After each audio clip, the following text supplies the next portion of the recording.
It's finals time again in the Grand Palais. Day 4 of wheelchair fencing here, Paris 2024 Paralympics. And having had fine displays of foil and sabre, it's now time for Epee to shine. We're back with the individual event with category A and B, men's and women's bronze and gold medal matches. We're in for another treat of a session. Well, my name is Heather Fell and I'm joined by Commonwealth silver medalist fencer Karim Bashir. Now, Karim, I know how much you love Epee. You'll be feeling pretty excited ahead of these finals this evening. Yeah, I certainly am. And I'll tell you what, it's a lot faster than its Olympic equivalent today has proven. Well, there's the music we've all become accustomed to if you have been following the Paralympic or the Olympic Games. And that is the introduction of the coup de bâton. 8 participations aux Jeux Paralympiques, 11 médailles, Tradition that comes over from French theatre to signify the opening of a performance. And we are certainly in for some great performances this evening. Medals, including 6 gold from 1988 to 2016. Merci d'accueillir. Please welcome Robert Citerne. I'm not sure I could have said it much better. You probably heard the announcer welcoming Robert Citerne, a French Paralympic athlete. 11 Paralympic medals, 6 of them gold, over 8 Paralympic Games.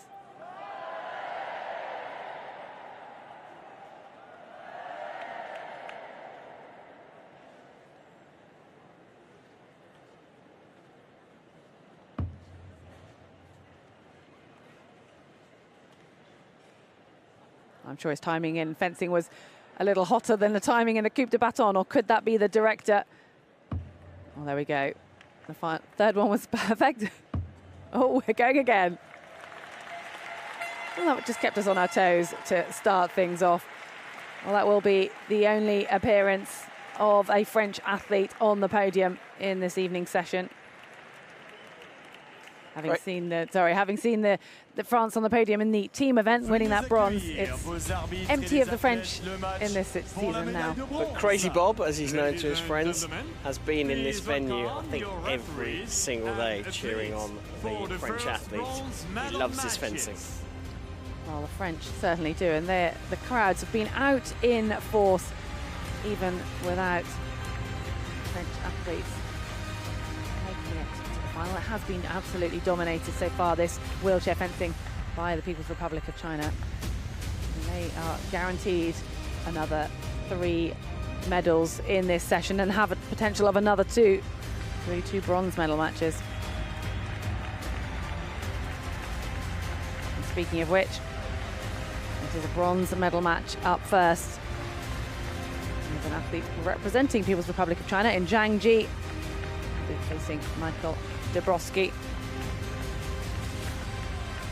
There's 2 podium pieces on the main stage, and podium piece 1 will see the women fencing in the category B bronze medal bout, but we are focusing on this match here, China versus Poland, where you can see that Zhang came up a bit against his fellow teammate who has made it. So Zhang has made it through to the bronze medal match. Well, this is the problem when you've got such a strong team. You're going to meet them at some point in the route through to the bronze or the gold medal matches. The men's Epee category B bronze medal match. Veuillez que vos arbitres, the referees, Viradej Kotny, Wong Sin-Yoanna. Well, Michael Dabrowski won the silver in the sabre competition. He's up against Zhang Ji for the People's Republic of China. And Karen, maybe whilst we've got a moment or two, I mean, with having seen Dabrowski in the sabre, can you just quickly explain to people the obvious differences between the 2 weapons and how that might affect an athlete swapping from one to the other? Of course. Thank you.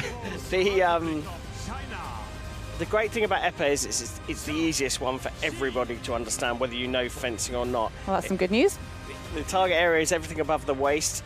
Because of the chairs the athletes sit in, the athletes wear a shroud. They wear a covering over their legs and the chair that's velcroed around their waist, and that's earthed so it can't bring up a light. So the target area is everything above the waist. There's no right of way. It literally is the first person to hit. If you hit each other within 40 milliseconds of each other, you both get a hit, and that's called a double. First to 15 in the knockout fights. Obviously, this bronze medal match is for a place on the podium. The fights go 3 minutes, a break, 3 minutes, a break, and then 3 minutes if required. The leading fencer after 9 minutes wins, and if the scores are tied after 9 minutes, there is a priority minute where there's an electronic coin toss. One fencer gets priority. If there are no hits, they win, but it's a sudden death minute. So first person to score a single light, doubles don't count in a priority minute, wins the bronze medal in this particular fight. Well, it's been a relatively straightforward route for Dabrowski, but he was knocked out by the gold medalist, and that would have been a repeat of the sabre final, in fact, against Dimitri Kutia, as it was Dabrowski he faced on that occasion, and Dabrowski having to then go through the repechage and convincingly beating Jovan Guessant from Brazil 15-7 on his last match. It's a tight match against Kutia, wasn't it, in the semi-finals, 15-13.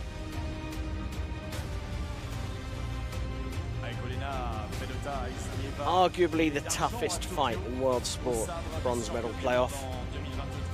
I know, I lost a few. It really is a hard one to recover from, isn't it? And there's something a little more positive coming from the repechage, and the fact that you've then come into this potentially from winning one. However, obviously without the repechage format, you've lost to get there, then you potentially, if you lose again, then I feel like it's almost even more raw. Yeah, very true. You've had to have a win to get into this fight, so your confidence perhaps boosted a little bit.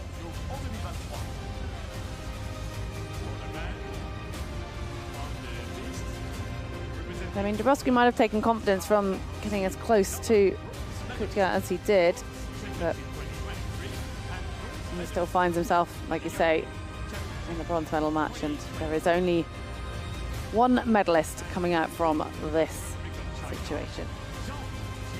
Yeah, People's Republic of China will be a little disappointed, as will Zhang Ji, losing out to King Man Not of Thailand in the semi-finals. He had to beat his teammate to get here, so they were kind of guaranteed at least a place in this bronze medal match. It'll be interesting to see how these two handle the start of the match.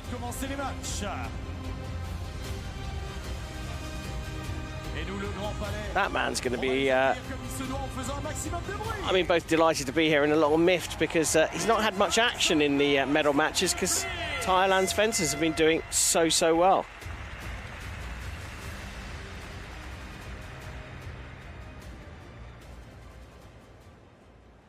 Well, the stage is quite literally set. We are focusing on the podium piece 2 for this men's épée category B bronze medal bout.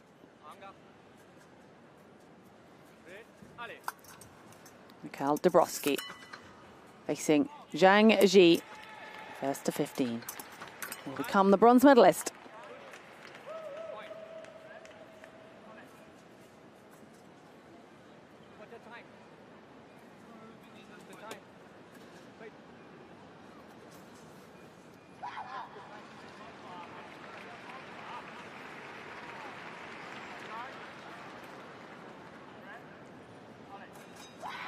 We're just getting a little close up on the ratchet system that controls or changes the distance between the wheelchairs. And you just saw the setup early on.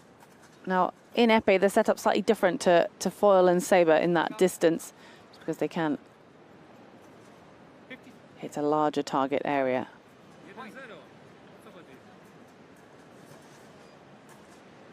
Well, the clock didn't start counting down at the beginning of the fight. Just fixing that.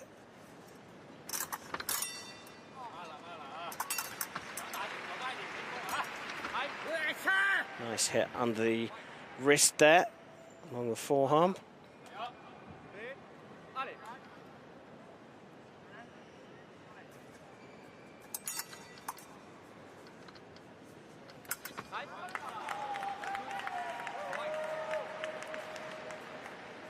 Dabrowski's got a wicked little bend right at the end of his epee.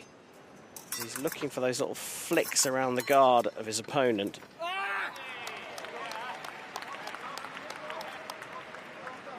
Well, with epee being no priority required, as you were mentioning earlier, that is our first of our double hits. And that obviously plays into the advantage of the athlete with the lead. And sometimes you can see when there's a lead of a couple of hits, then sometimes fencers almost play for those double touches and fence accordingly because they know that, well, they really have nothing to lose if the score keeps going up in the same increments for both. Yeah, like you say, a couple of hits required minimum before you can get to that comfort zone. You want to have a buffer of 2 at the very, very least.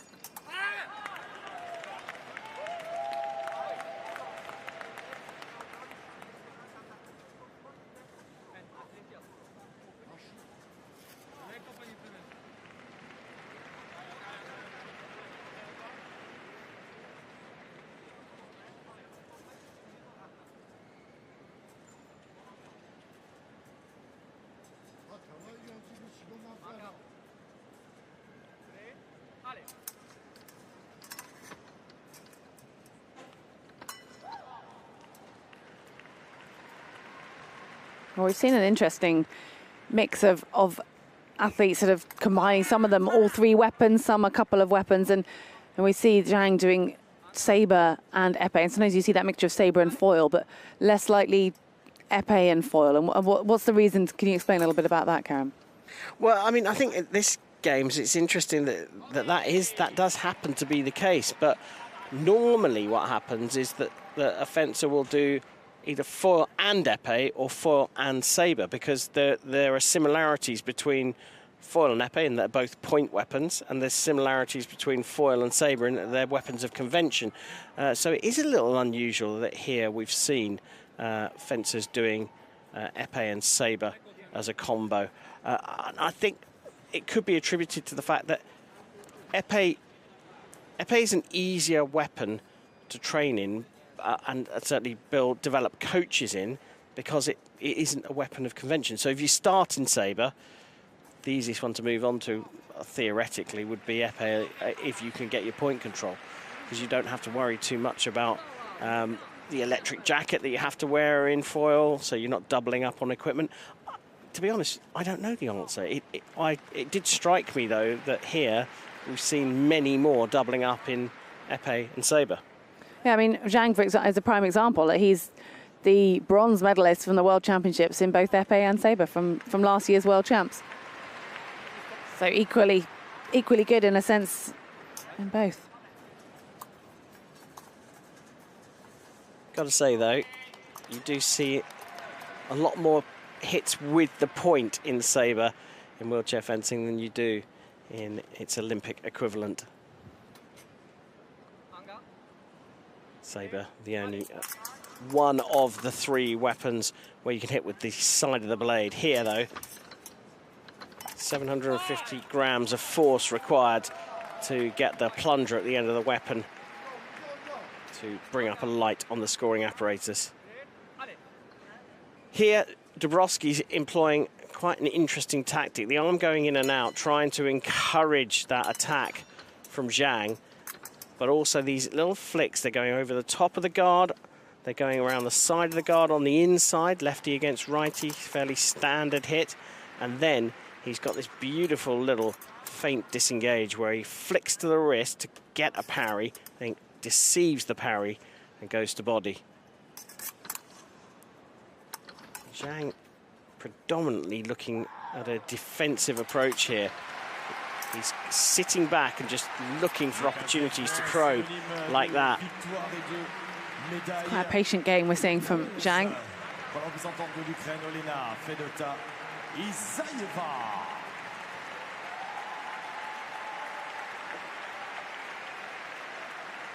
I just know what, neither of these 2 athletes really sort of showing who might be dominant at this point, and I haven't seen more than a 1 or 2 point lead for either. Representing Ukraine, Olena Fedota Isayeva.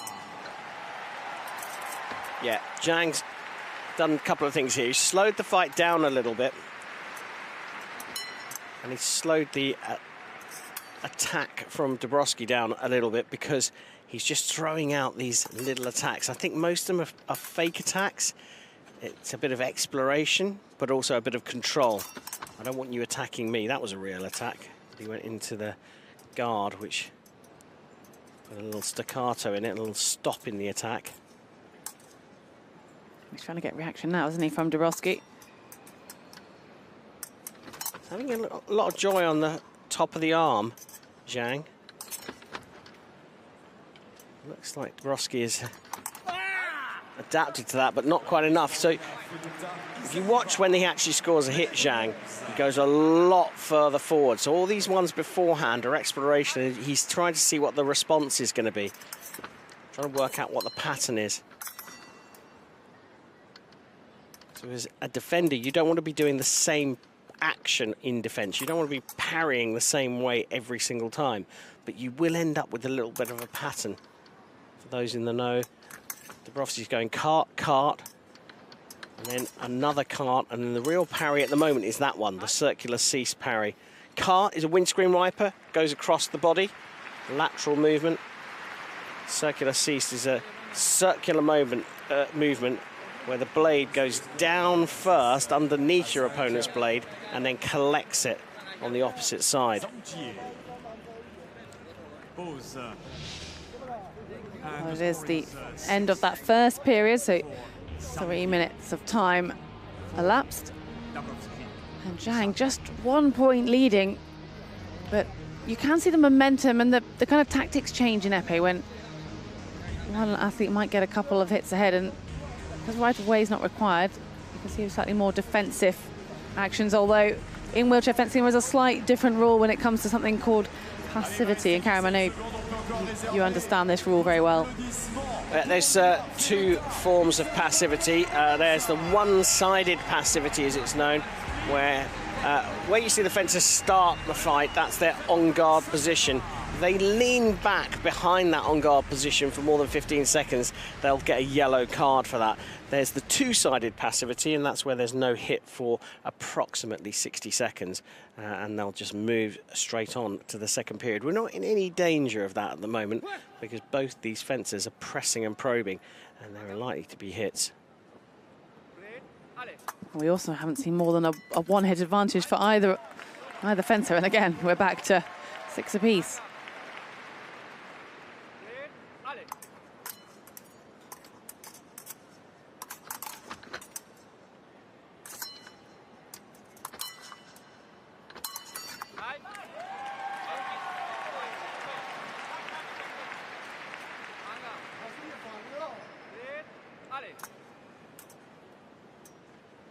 Well, that 1 minute break was an opportunity to have a chat with the coach.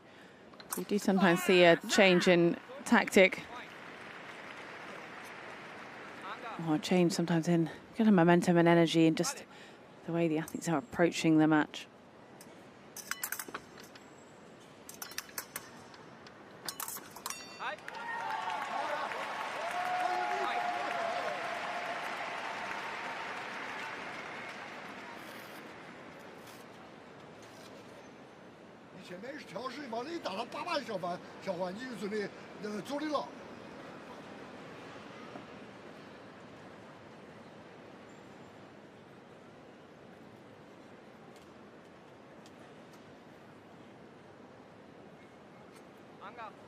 A little adjustment, just making sure the area is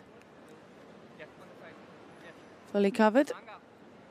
And they'll still have their breeches on underneath because the epee does go off target. It's a pretty stiff weapon, and it can certainly at least bruise your quads or your legs, and I certainly know that from the early days of learning fencing. You could soon tell whether you're right or left-handed if it's summer.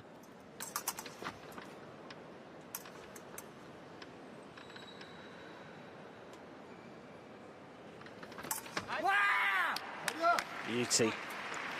Nice little feint on the inside, forcing that windscreen wiper parry from Dubrovsky, and then going underneath it and hitting to the arm.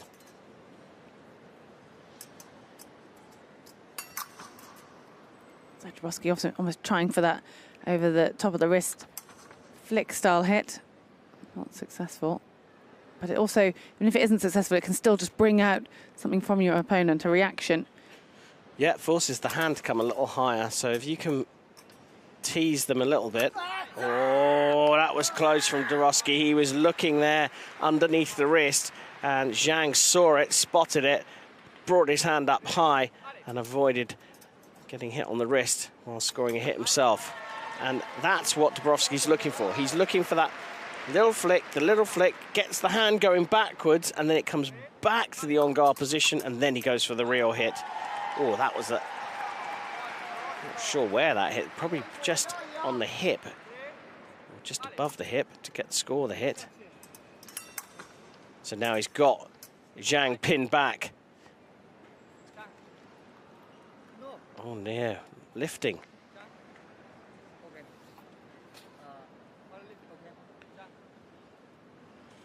So coming out of the chair in defence. And Dubrovsky did have him pinned back in there, and he didn't know where to go. So in his attempt to evade the Polish fencer, he's lifted his bottom off the chair. Got to have contact, body contact with the chair throughout. And he's back there again. Thing is, it looks like he's actually looking for an opportunity to hit on the top of the wrist, and he feints to wrist and then goes high. Well, he's turned that opportunity around, hasn't he? Almost looking like he's the one under pressure, and Dubrovsky just being a little bit too easy to read.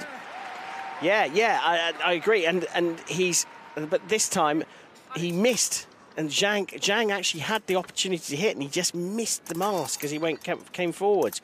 Zhang, funnily enough, even though he looks like he's on the back foot here, is the one in control.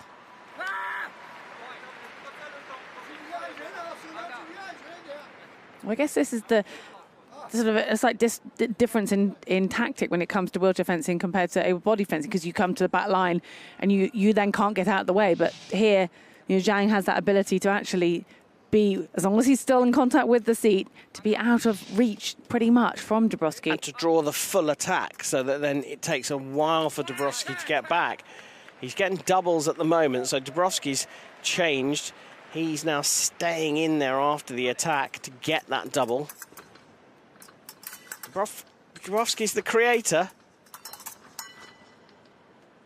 But at the moment, the momentum is still with Zhang. Zhang that stays in there this time. A little lucky, because now it's Dubrovsky that's made the mistake. He had a clear opportunity to hit there and just missed the target. Well, this is quite a critical point, isn't it, here? Because it's first to 15, just to remind you. And Zhang just needs, I say just, but 2 doubles would get Zhang the bronze medal. Dubrovsky, early on in the fight, one hit above didn't really make much difference, but this could just change the way Zhang approaches the last couple of hits. Or not, as the case may be.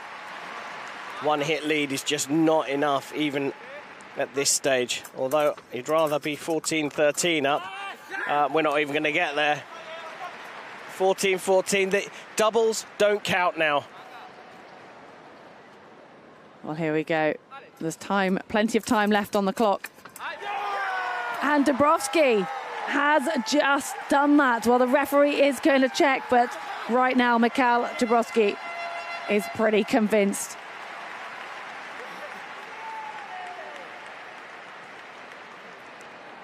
Well, protocol, the masks go on before the celebrations can begin. And Mikhail Dubrovsky from Poland has just become the bronze medalist in this men's Epee Category B final competition. I'll tell you what, Zhang got control of the fight towards the end. And Dubrovsky, if you look at his face there, he knows he's got a little lucky there with the bronze, but he went for it. And he got that final hit with beauty in the end, and he'll be on the podium.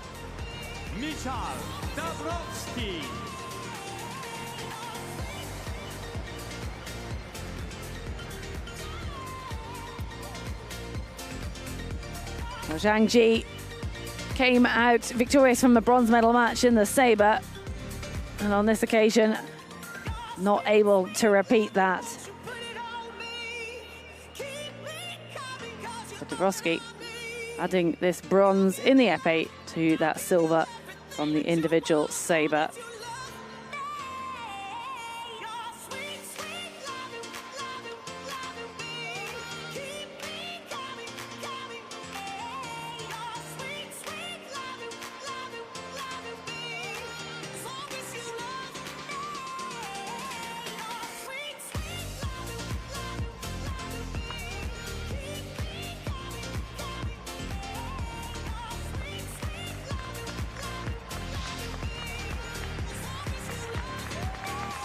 Vos applaudissements pour le nouveau médaillé de bronze.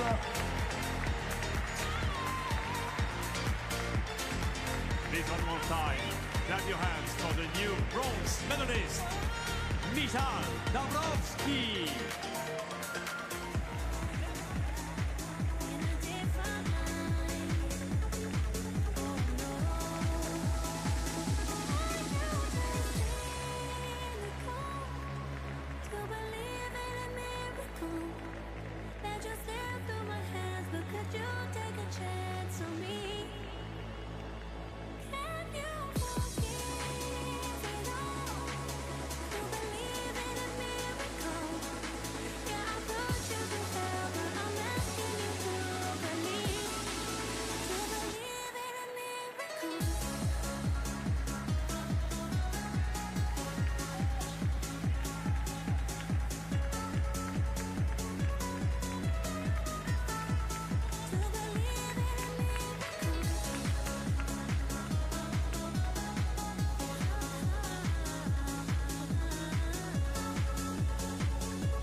Dans quelques minutes, nous aurons droit. Deuxième match pour les médailles de bronze, cette fois-ci à l'épée hommes et dames, catégorie A. Coming up, new matches for bronze medals. At this time, in category A for men's and for women's too.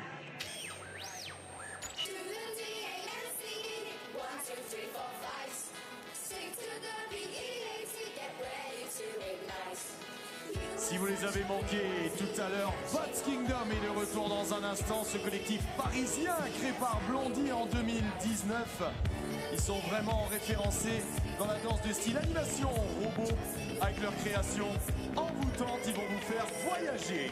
They are back for us, specialized in animations and robot dancing style. Please welcome Bots Kingdom. Avec vos applaudissements et vos encouragements, mesdames et messieurs, Bots Kingdom.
vos applaudissements pour Bots Kingdom.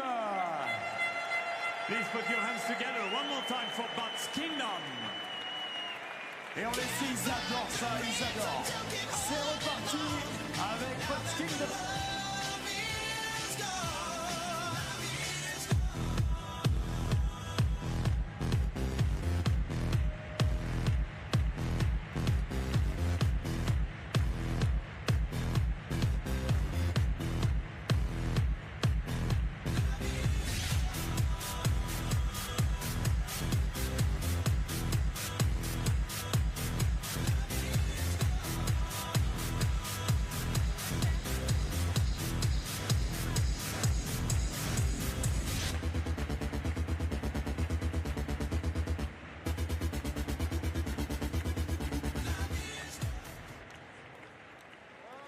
Applaudissements, mesdames et messieurs, Bots Kingdom. Thank you very much. Bots Kingdom. Allez, on peut faire mieux que ça. Faites-moi du bruit, Paris!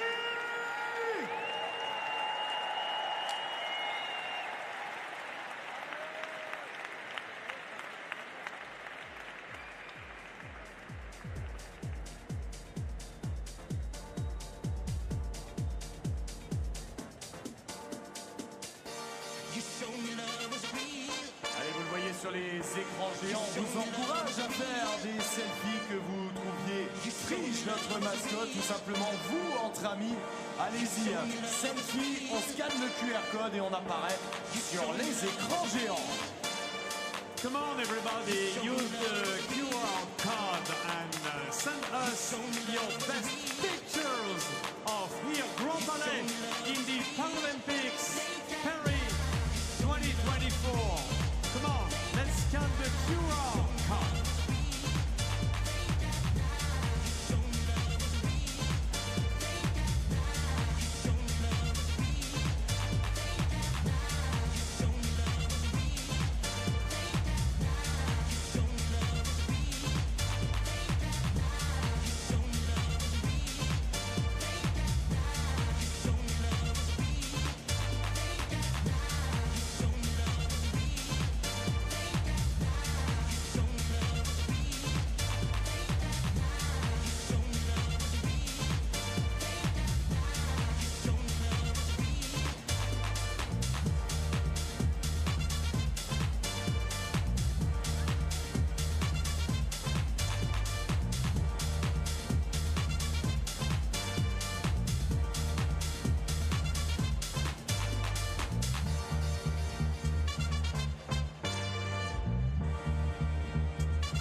C'est presque une kiss cam, hein, mais c'est pas encore tout à fait ça.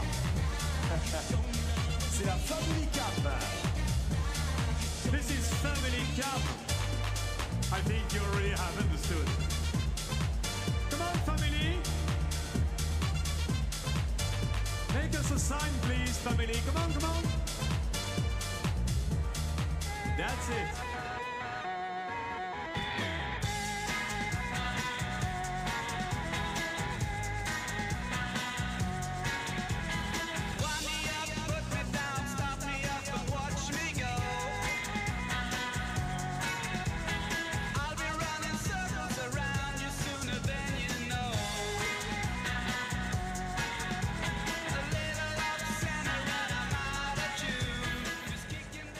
Veuillez accueillir vos arbitres et les athlètes pour le match. La médaille de bronze. Ladies and gentlemen, please welcome your referees and athletes for the next bronze medal matches.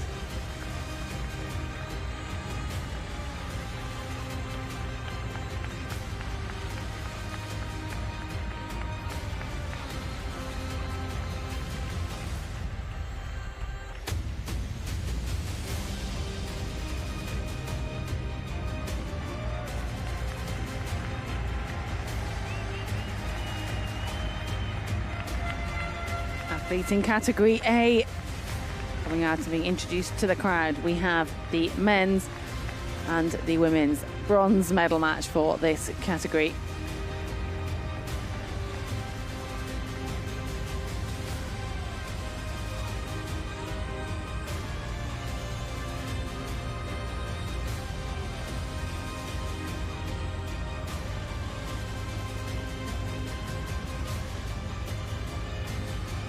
We'll be focusing on the men's competition, and therefore includes Emanuele Lambertini, and this is his third bronze medal match of these Paralympic Games. So far, he's finished fourth on the last two occasions, while his competitor Hakan Akaya making it into his first Paralympic Games final. A very close match in that repechage against Artem Manko, winning by just 1 point. But he did meet the reigning Paralympic champion Piers Gilliver in his semi-final, so tough side of the draw to be on.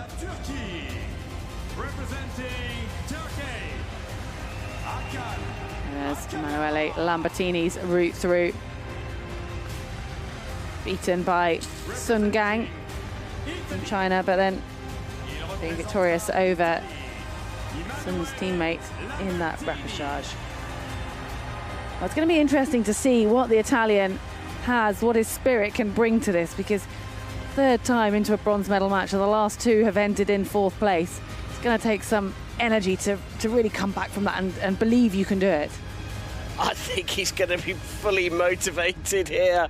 It's so horrible finishing fourth in the competition. You might as well finish last in the Olympics and Paralympics, because you don't, one, you don't get the experience of getting on the podium. Two, you don't get the medal to put into your trophy cabinet.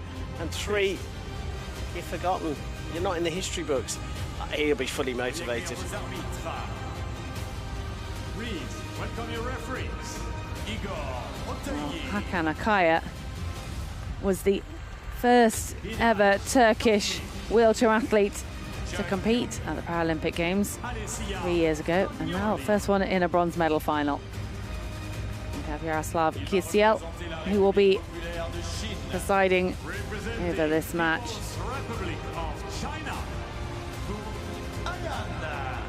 He's supported by a video referee and assistant referees. The assistant referees' main role is to be keeping an eye on their fencer, so to speak. So they are just off to the right and the left of our screen. So they're, in a sense, keeping an eye on their bottoms. Now, making sure that basically the fencers don't leave the seat of the wheelchair at any point during each bout. It becomes a little bit harder when the athletes have the metal skirt or shroud over their legs as part of the equipment, which we'll see and explain in just a moment. But referee's role is incredibly important. But maybe you could say in Epee, slightly less technical for the referee's requirement, so to speak. Well, an Epee referee wouldn't say that, but yeah, I agree with you. It's much easier than foil and sabre. No, because there's no right of way. The main job of the referee is to predominant job of all referees to ensure safety and well-being of the athletes, but then to make sure there are no infringements. And I'll tell you what, the one thing that Epees do know is they do know the rules. If they see their opponent doing something even close to the line, they'll be asking the referee to do it. So Epee referees really do know the rules. And sometimes, because it can take a bit longer for a hit to develop, concentration is absolutely critical for these referees. Well, it's a long day for the referees and the athletes getting through to this stage, especially the bronze medalists, having had at least that extra match in the repechage, and can just sometimes mean that everyone's just feeling it a little bit towards the end of this competition. This is the 4th day of wheelchair fencing out of a total of 5.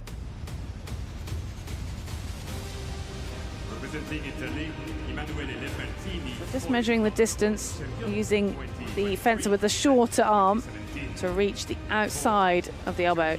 Well, it looks as though these two fencers have a very similar length arm. Yeah, quite long distance here compared to foil and sabre for these two.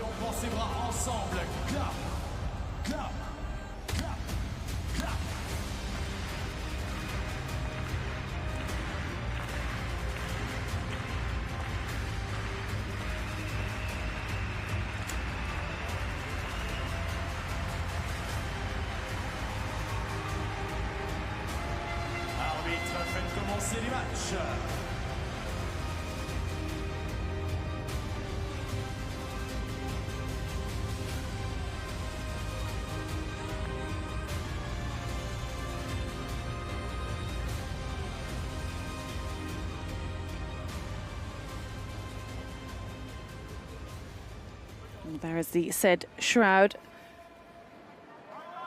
So this is the difference between wheelchair epee and able-bodied epee, or non-disabled epee if you have seen it. The contact area is from that upwards, so anywhere on the arm, the wrist, torso, and anywhere on the mask is target area. And with the fact that it's wrist and arm as well, that's why the distance is slightly further apart in relation to sabre and foil. Yeah, sure, and that's why you've got the massive guard as well around the weapon, because the sword hand is part of the target. So that is covered by the big bell guard. And called the bell guard because every now and again you're going to hear a little ting. It sounds like a sort of, I don't know, bicycle bell crossed with a reception bell sort of thing. It's got a very distinct sound, doesn't it? You'll recognise, well, you'll remember it if you hear it, if you haven't before.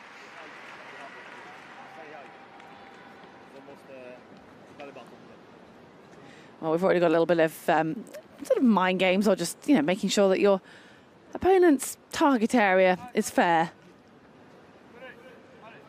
Yeah, and Polish referee saying, okay, well, I'm going to check your opponents because you've asked me to, but I'm also going to check yours.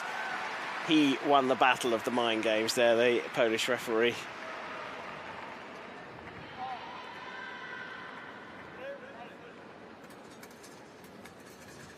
Again, we have a left-hander versus a right-hander, which makes great viewing from this angle for us as spectators.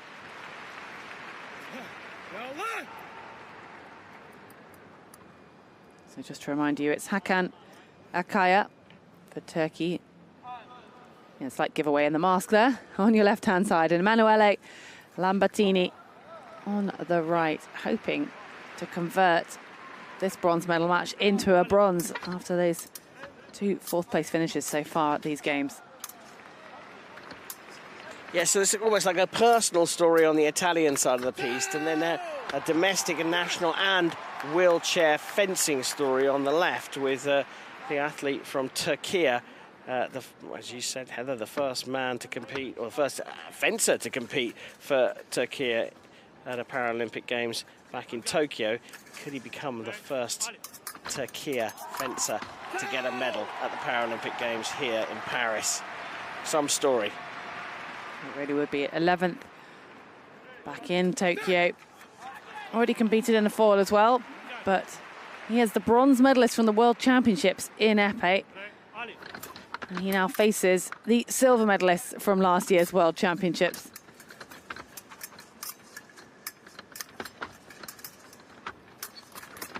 So both of these fencers expected to be in this latter stage of the competition.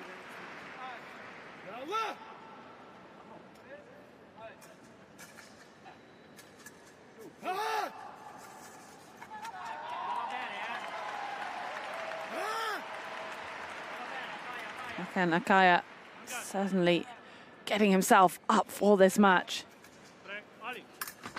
Whatever it takes, he has come absolutely mentally prepared. Yeah, well, he's talked about how his life was, in his words, a mess before he took up sport. Felt like he was disconnected from the world.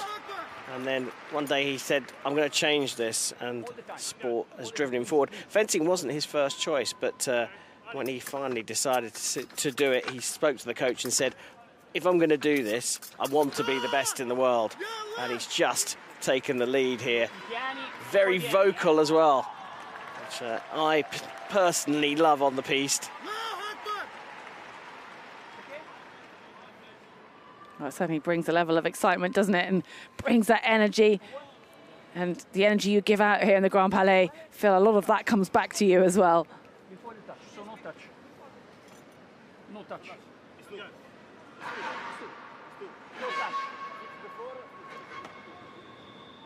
So Martinelli, the coach, the Italian coach, is saying, if you're calling the yellow card for lifting, you can't give the hit. No touch. Otherwise, no yellow card. Not for you, for the rule. For the rule, sorry. Well, Karim, earlier you were talking about the rules and the stringency that these referees have to go through to be able to referee a match at this level. Well, I don't want to sound too much like a geek, but I'm going to. Even though the referee may well have called for the lift as the yellow card, if he's calling the hit started, the action began before he called halt for the yellow card. The referee's actually turned around saying, okay, well, I'll find some happy compromise here. It looks like he's going to take the card away, but let the hit stand. It depends what he's called the halt for. Did he call the halt for the hit and then realise there was lifting? Or did he call the halt for the card, for the lifting and give the card? Touch, no yellow card. I think the referee's saying no yellow card, so our graphic still shows the yellow card only because the scoring apparatus by the side of the piste shows the yellow card. Once that's removed, our graphic will update.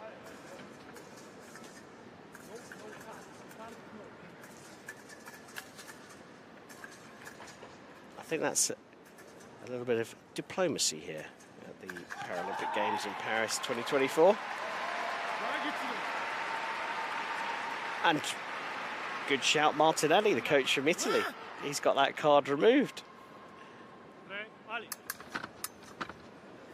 It's not often you hear a referee even sort of listen to a coach or let the coach even have a conversation, because that isn't their position in this match.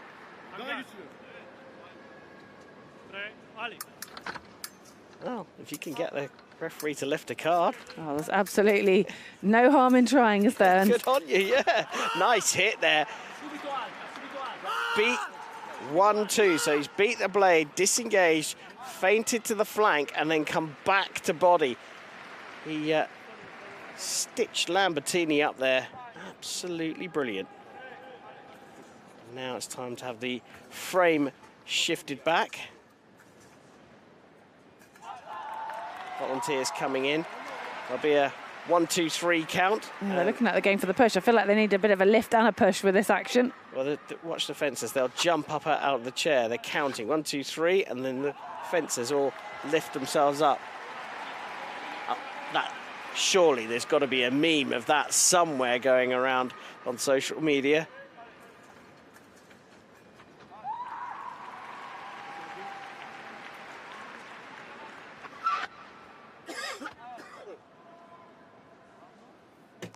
Well, these volunteers have been tremendous throughout the Paralympic Games and through the Olympics.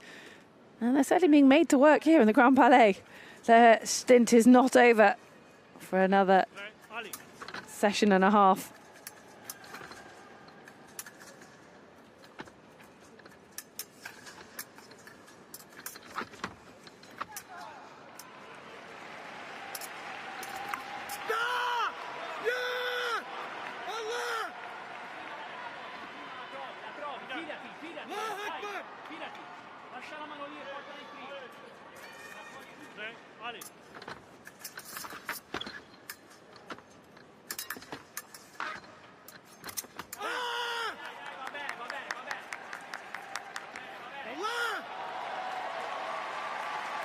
doubles, even at this stage, really favour the leading athlete. There'll be exploration in what Lambertini's doing, so he'll be glad he got a hit. But he needs to be getting singles. Mesdames et messieurs, cette 15e touche, elle repartira avec une médaille de chaque couleur de la République populaire de chez Guyane. Médaille de bronze. Oh, that's a beauty. So he's going out on the attack there, but even on the way back, he's able to land a counter-action. Lambertini just not moving that arm fast enough at the moment. The tip needs to be pointing at Akaya a little bit more, and he needs to be a little bit forward-thinking. That's better.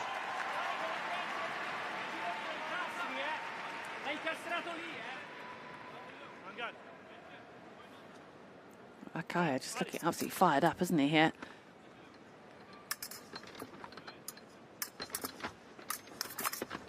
Waiting for the counter-attack for a moment. Change of tactic.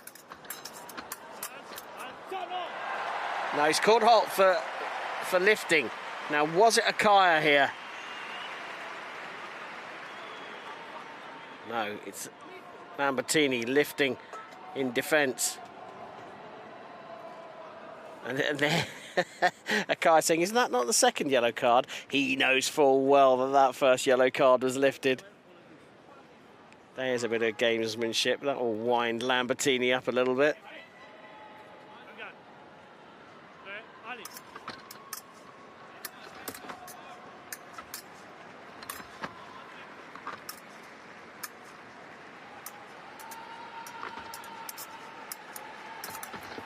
Klein needs to be a little bit careful here because all this blade movement, his hand is not necessarily pointing at the target all the time.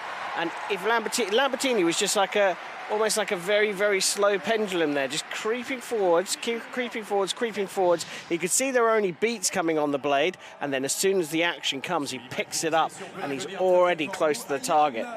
Clever bit of tactics there from Emanuele Lambertini. And with the hand moving around all over the place, if he can slowly creep in, it's like I remember a fencing coach saying to me once, a fencer is a bit like a big cat trying to hunt its prey. You don't run from a kilometre and a half away and sprint and try and catch your prey.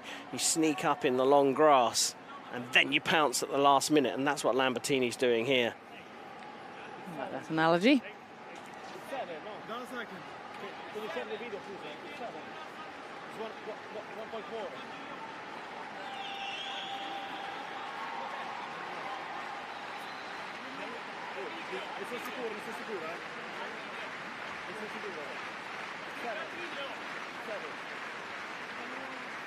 Well, he thinks he's got 7 points, Lambertini here.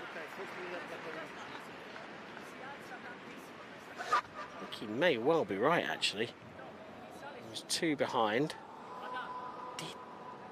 Did Akaya get 3 ahead? They've got a video, they can go and have a look at it, they can go and check the score, and they will do that.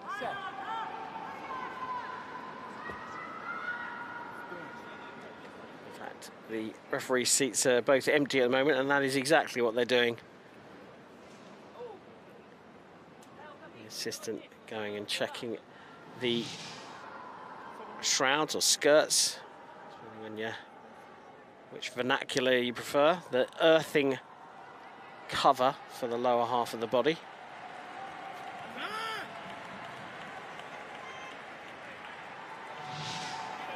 Akaya's got a great ability to evade, to move out of the way of Lambertini, hasn't he? But can't rely on that.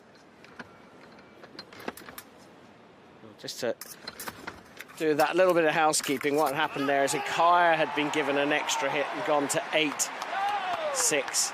And what Lambertini was saying, he wasn't the one that had 7, it's that Akaya had 7, and that's why things are all level. But for some reason, Akaya felt that one either shouldn't count or didn't hit him. Let's have a look.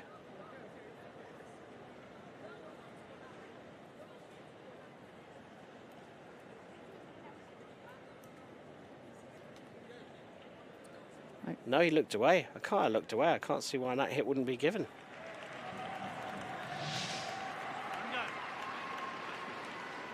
He stopped for some reason, the athlete from Turkey. Now, referee Kiesel's checking the score every single time. I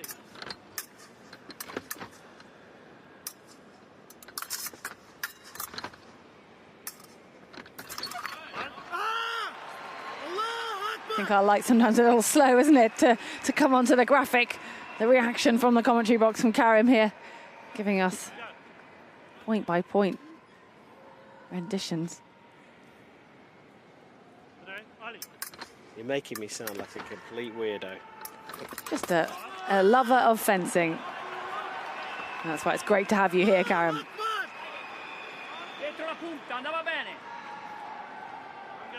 It's such a fascinating dynamic between these two. Lambertini, you've got to feel for him fourth twice here in Paris. You know, part of any neutral is going to want him to get over the line and get a medal. But the passion being shown by Akaya, you know, can he become Turkey's first ever wheelchair fencer to get a Paralympic medal? I think you kind of want both of them to win, don't you? Exactly. The moral of that is, as a viewer, we are being spoiled here because whoever wins, it will be a wonderful story. Oh, that was so close from Akaya. How did he not get that on? And I think that comes down to what I was talking about earlier on, the big hand movements. He just couldn't get his hand down quick enough to make that flick to the shoulder work. And Lambertini's capitalised. Still 2 behind, though.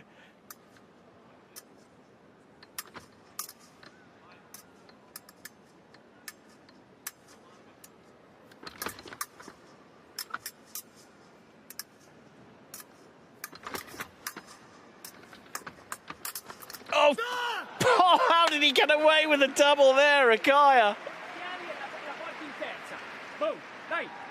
He's relentless, isn't he, with the hand flicking in, trying to get that wrist, even though he's missed his first attack. Early on, Lambertini just coming up ever so short as well on Akaya.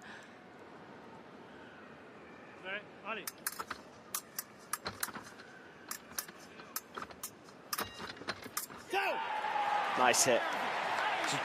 Lambertini's gone back to, well, kind of what you were just saying there. He's gone back to just looking for the opportunity to do something a little bit more simple. And I don't mean that in a derogatory way. He just wants to get to target as fast as possible.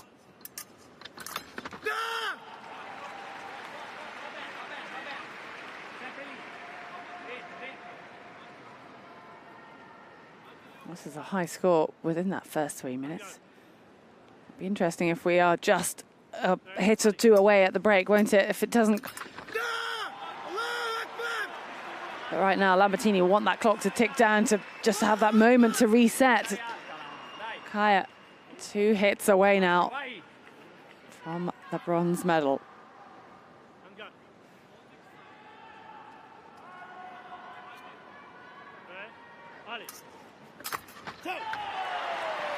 Direct again.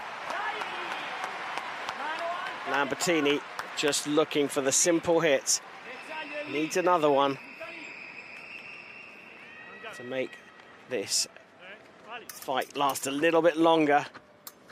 Look at those big hand movements. There is an opportunity here for Lambertini if he can pick the moment. Double does not help Lambertini here. Akaya 1 away from making history. 11 seconds left on the clock for the first period. And suddenly, Hakan Akaya sees himself so close to a bronze medal.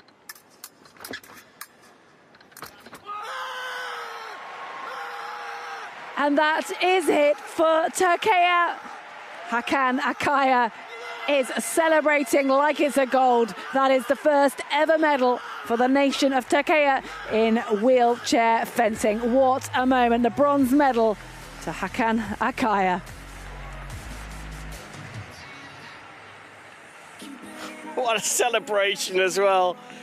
Amazing stuff here. History being made in the Grand Palais. It's a stunning rise through the ranks for Hakan Akaya, the first Turkey wheelchair fencer to make the Paralympic Games back in Tokyo, and at his second visit he's got himself on the podium. A magical moment for the whole nation.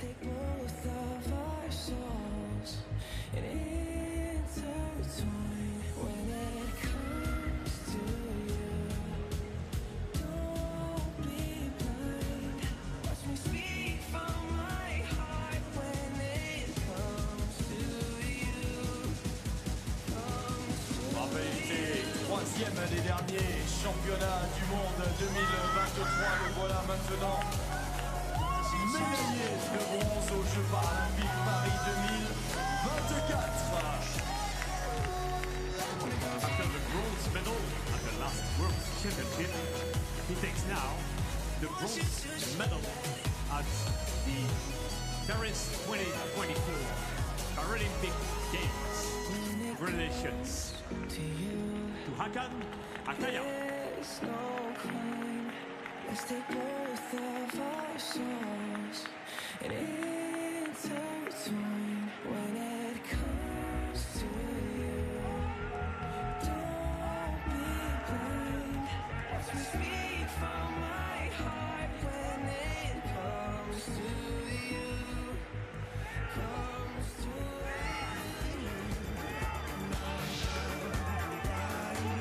Quelques minutes, la première finale. Match pour la médaille d'or à l'épée chez les hommes catégorie B. Coming up in a few minutes, the first gold medal match. The men's Epee category B.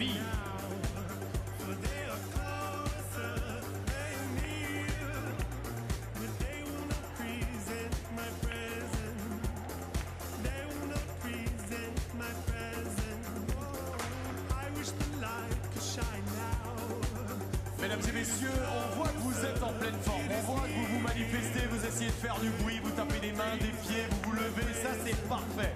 Maintenant on va tester autre chose ensemble, on va voir si vous êtes capable de chanter. Hey, why not to sing now? It's up to you everybody, okay? So get ready.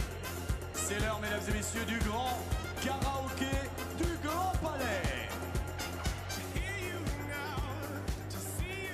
Ready for the karaoke? Okay, come on, you can follow on the streets. Balader sur l'avenue, le cœur ouvert à l'inconnu. J'avais envie de dire bonjour à n'importe qui, et ce fut toi. Je t'ai dit n'importe quoi, il suffisait de te parler pour t'apprivoiser. Oh, Champs-Élysées, oh, Champs-Élysées. Au soleil, sous la pluie, à midi ou à minuit, il y a tout ce que vous voulez aux Champs-Élysées. Tu m'as dit j'ai rendez-vous dans un sous-sol avec des fous qui vivent la guitare à la main du soir au matin. Alors je t'ai accompagné, on a chanté, on a dansé et l'on n'a même pas pensé à s'embrasser. Oh, Champs-Élysées, oh, Champs-Élysées, au soleil, sous la pluie, à midi ou à minuit, il y a tout ce que vous voulez aux Champs-Élysées.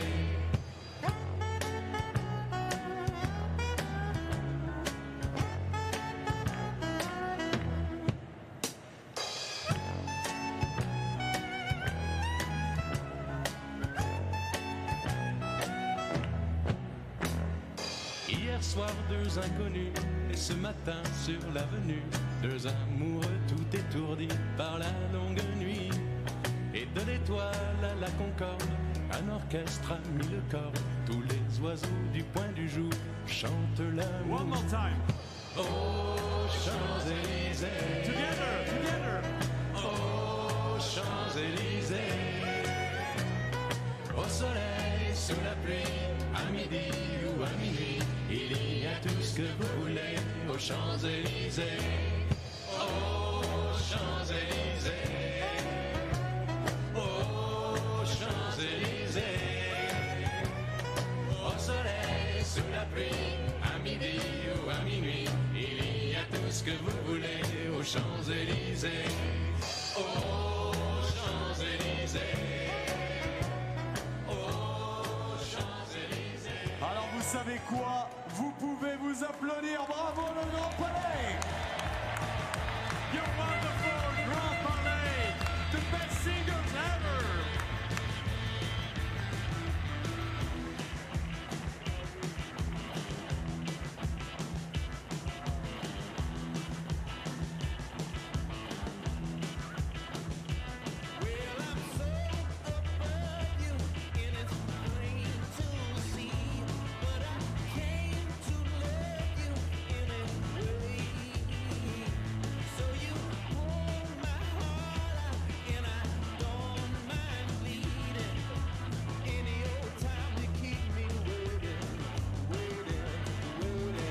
Allez, la première finale dans quelques instants. Est-ce que ça va toujours le Grand Palais? Est-ce que ça va? On n'a rien entendu du tout. Je sais pas vous, mais non. They are not ready. They are not ready for gold medal match. Exactement, c'est pour une médaille d'or. Est-ce que ça va, Paris? That's better.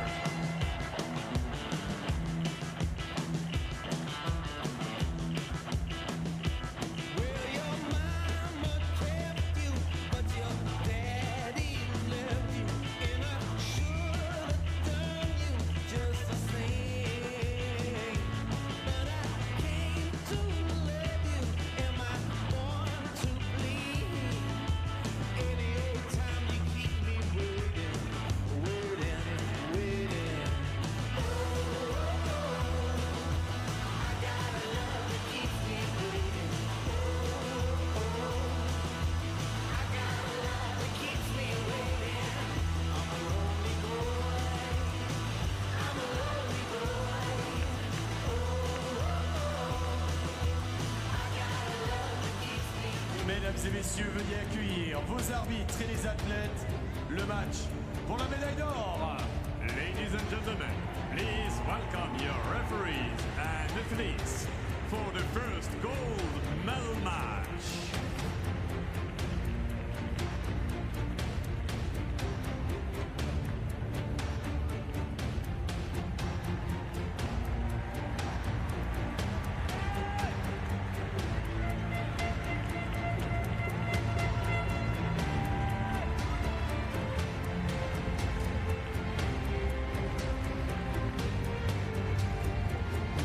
It is gold medal time.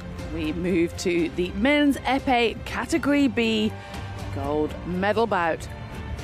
Therefore, both of these fencers are guaranteed a Paralympic medal. And for Dimitri Kutia, it will be his third Paralympic medal of these games.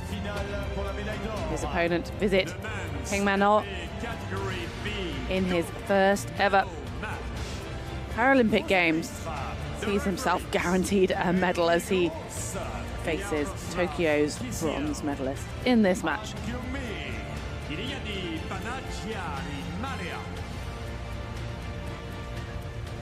Le premier finaliste représente la Grande-Bretagne. Representing Great Britain, Dimitri Kutia.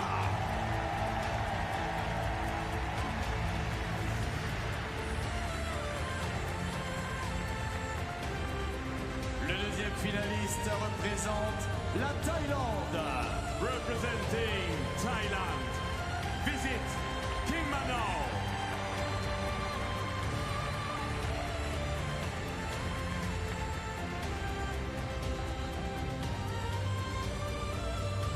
Dimitri Kutia, champion paralympique au fleuret, ici à Paris. Vice-champion paralympique hier au fleuret par équipe. Dimitri Kutia, with his back to us on the left-hand side, having a phenomenal Paralympic Games. He came in with just one goal in mind, and that was for a gold medal. And he's not stopping at one. There's a gold in the foil. And then picked up a silver medal as part of the Great Britain team in yesterday's foil competition. He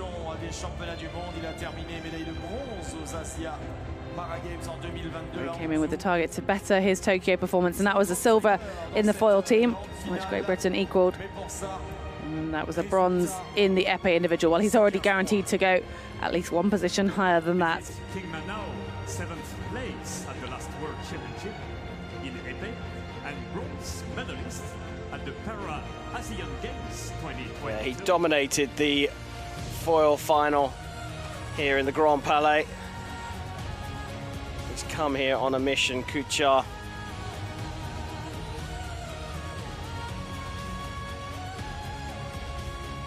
Him and Piers Gilliver in the Chateau gold medal final are the flag bearers, the poster boys of British fencing's programme. With no athletes from Great Britain qualifying for the Olympic Games, these two are setting the standard here at the Paralympics for the British Federation. Get a good view of the end of the Epee weapon. 750 grams of pressure required to push that plunger in at the end, which completes a switch to make a light come up on the scoring apparatus. Target area in Epee, everything above the waist. And there's no right of way, so it's the easiest weapon to understand. It is literally a pure duel. First one to hit. There are doubles when the fencers hit each other within 40 milliseconds of each other. 15 hits, 3 periods of 3 minutes, broken up by 2 1-minute periods of rest. So that target score of 15, or at least the lead after 9 minutes.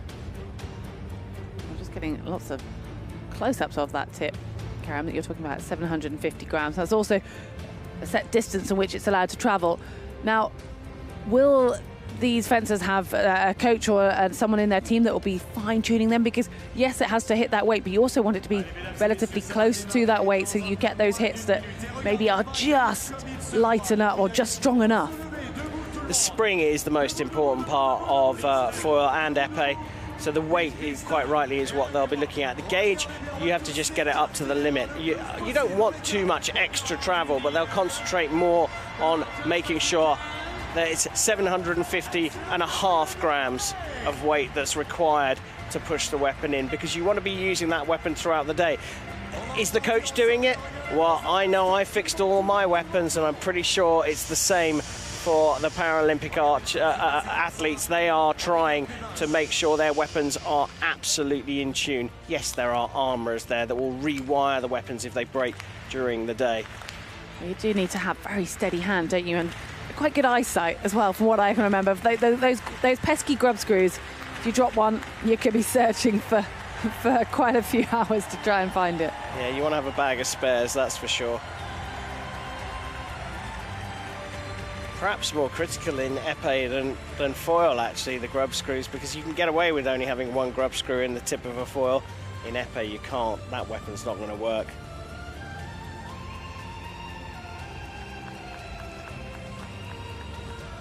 Having another proper geek off about the technical aspects of the sport there. It's great. It's all things that you just don't realise how much technicality, how much fine detail goes into preparing for any fencing match, let alone a fencing match at the Paralympic Games. And also just the amount of equipment that's required. And for these athletes, travelling, they need to travel with their fencing wheelchair, and those nations that can afford it will travel with a spare fencing wheelchair as well as then their day wheelchair. Certainly not going to be travelling light, and that's before you bring your weapons. And if you are doing all 3 weapons and you say you want, what, a minimum of 4, potentially 5? At least. It's a lot of luggage. Well, here we go. The referee happy with the setup. Dimitri Kutia of Great Britain faces Visit Kingmanot from Thailand in this men's épée category B gold medal bout. En garde. Prêt. Allez. Halt.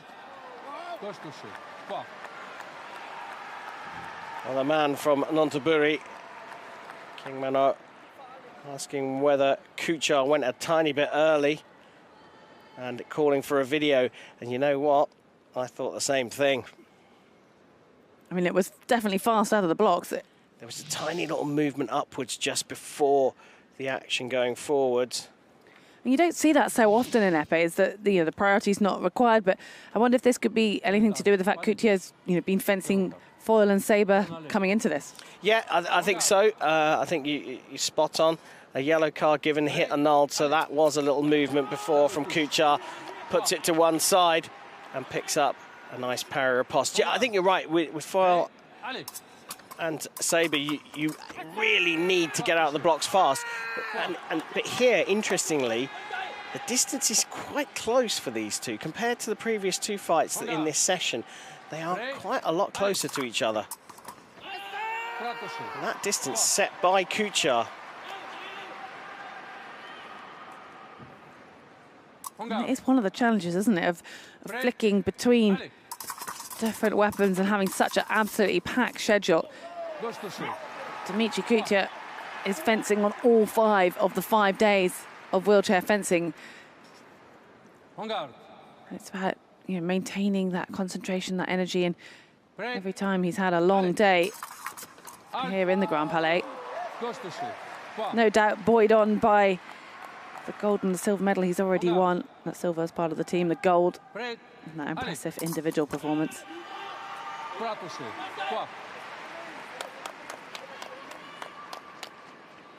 Visit Kingmanot not looking like he's fencing in his first Paralympic Games or his first Paralympic final. He's not going to be intimidated by the well-decorated Kutia.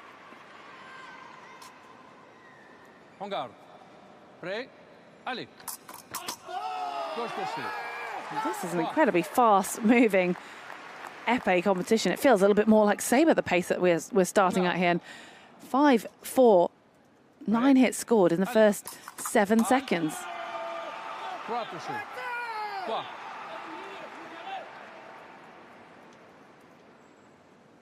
En garde. Prêt. Allez. Touche gauche. Pas.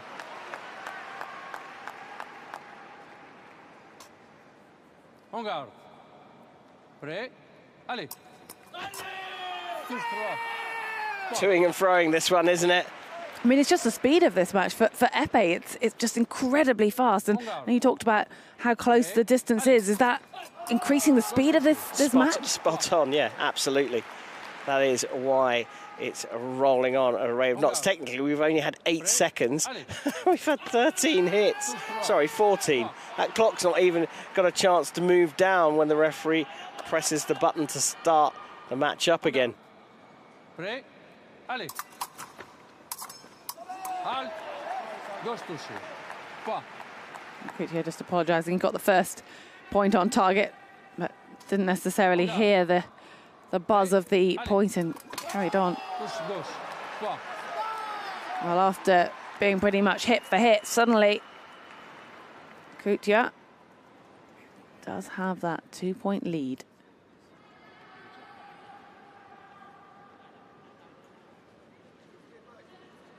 Nine seconds gone. 16 points scored.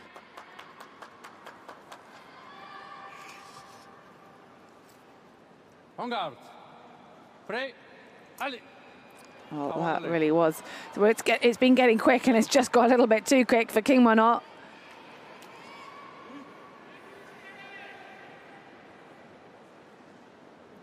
Well, both fencers now been awarded that yellow card, so we might see it just get a little bit slower off the mark. They will want to be making that mistake again, because that does then give a point to one's opponent if you start early when you've already got that yellow card. The yellow being the warning.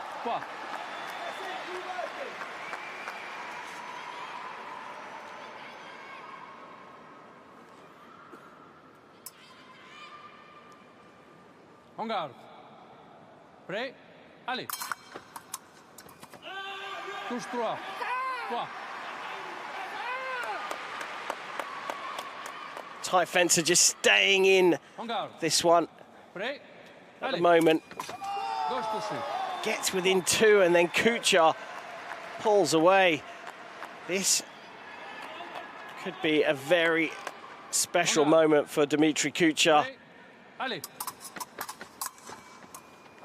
Oh, beautiful variety of shots coming in from the British fencer. Lovely little flick over the top.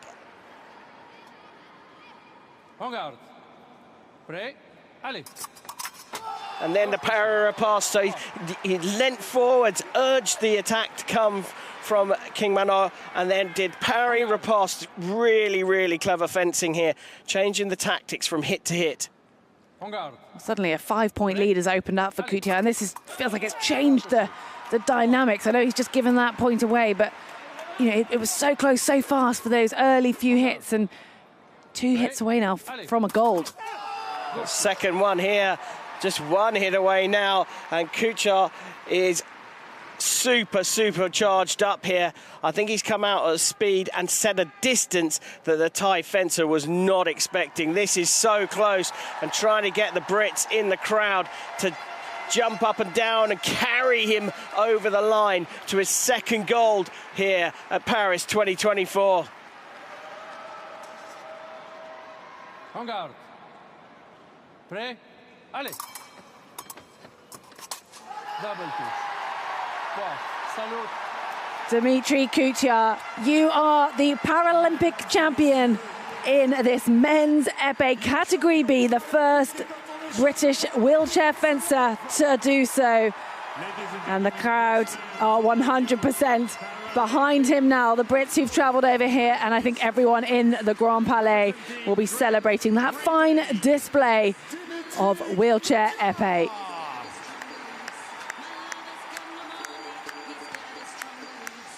The mission that he came on here, written in those steely eyes in both the foil final and here in the épée final. Dimitri Kuchar, a double Paralympic champion here in Paris. Encore une fois, applaudissements, Dimitri Kuchar! His second Paralympic medal, this time the gold medal. Mr. Dimitri Kuchar!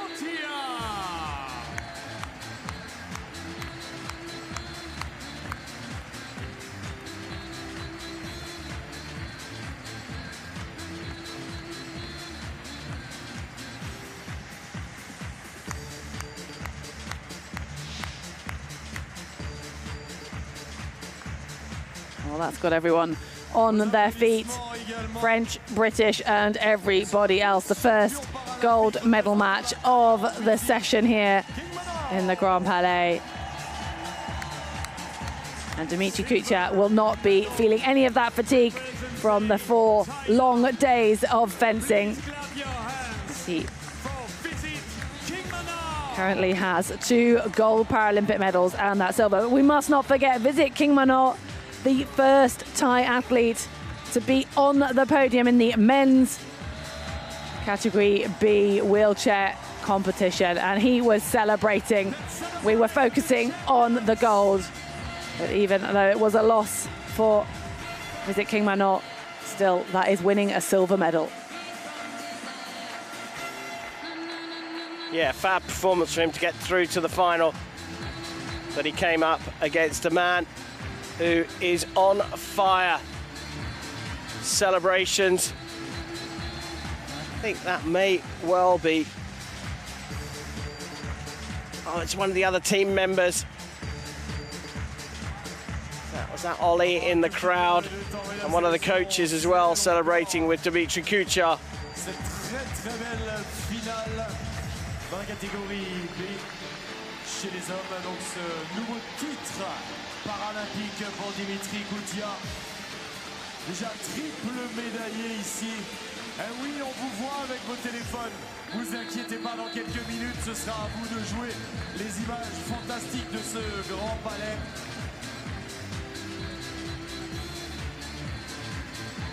About 20 minutes we have now before the next match and the next extremely interesting match for a new gold medal. We got time, so we've got time, and we will have time for party here in Grand Palais, because the venue is very perfect for a great party. Don't you think so, Matt? I think so, Eddie. Eh oui, on pense comme ça. Oui, on vous voit avec vos téléphones. C'est bientôt, ce sera dans quelques minutes. Mais en attendant, on va pouvoir faire la fête tous ensemble d'ici quelques instants.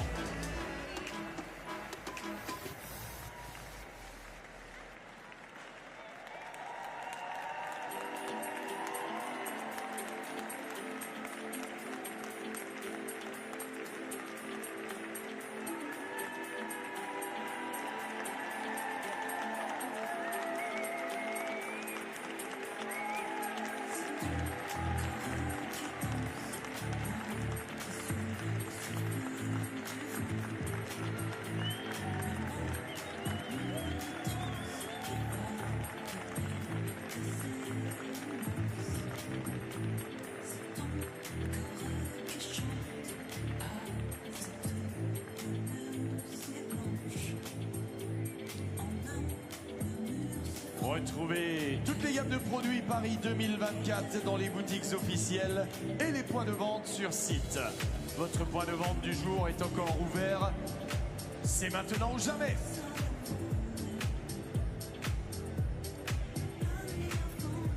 Find all the Paris 2024 product ranges in official boutiques and on-site sales outlets. The merchandise store is still open. It's now or never.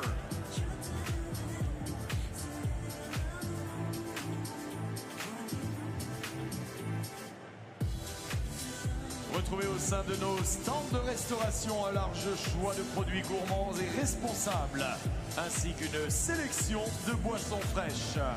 Our food and beverage concessions offer a wide choice of tasty and sustainable options, as well as a selection of cold beverage.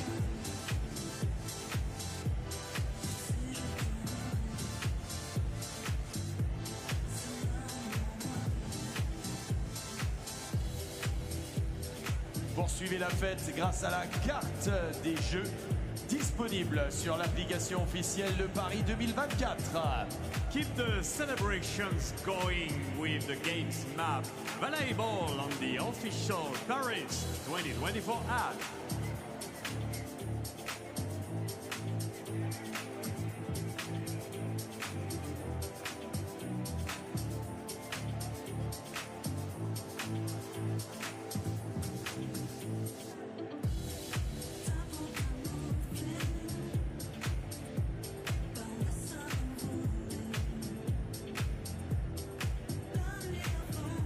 Le comité d'organisation de Paris 2024 tient à remercier tous les volontaires pour le temps et le dévouement qu'ils consacrent à la réussite des Jeux paralympiques de Paris 2024. The Paris 2024 Organizing Committee would like to thank all volunteers for their time and dedication toward making the Paris 2024 Paralympic Games a real success.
Et oui, quand on se voit à l'écran, on fait coucou.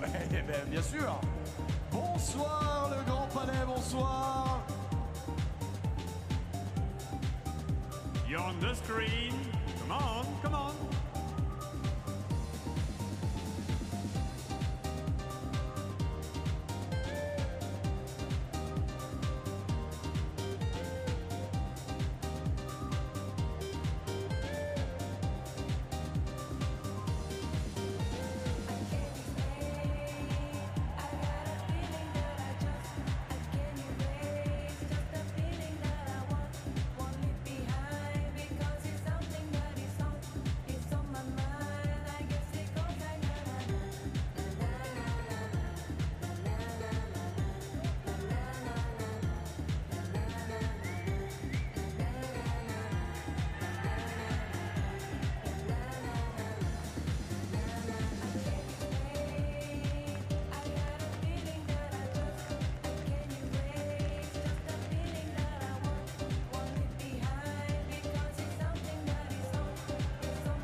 Les Jeux de Paris 1924, actuellement à l'écran. Eh oui. We are back in 1924 to the Olympic Games of Paris. Would you like to come with us? Come on, let's go back to 1924.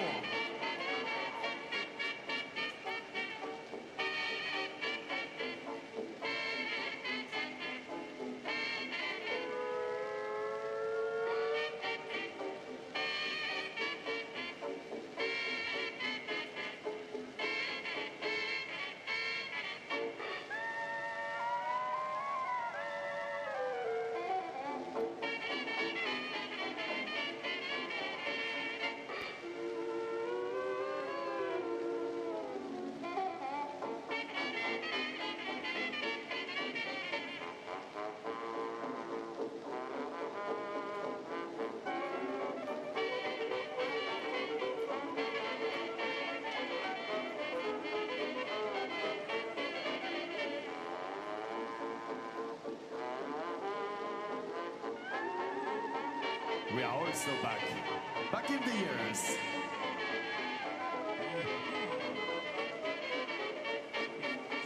Oui, oui, oui, oui. Oui. C'est parfait.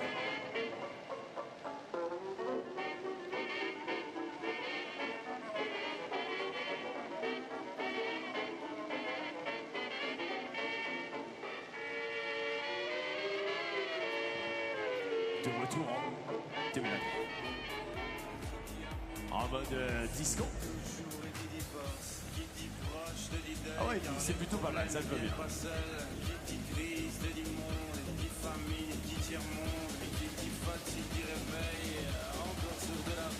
Alors on danse. Is it dance? Alors on danse. Oh non, non, non, non. Allez, tout le monde.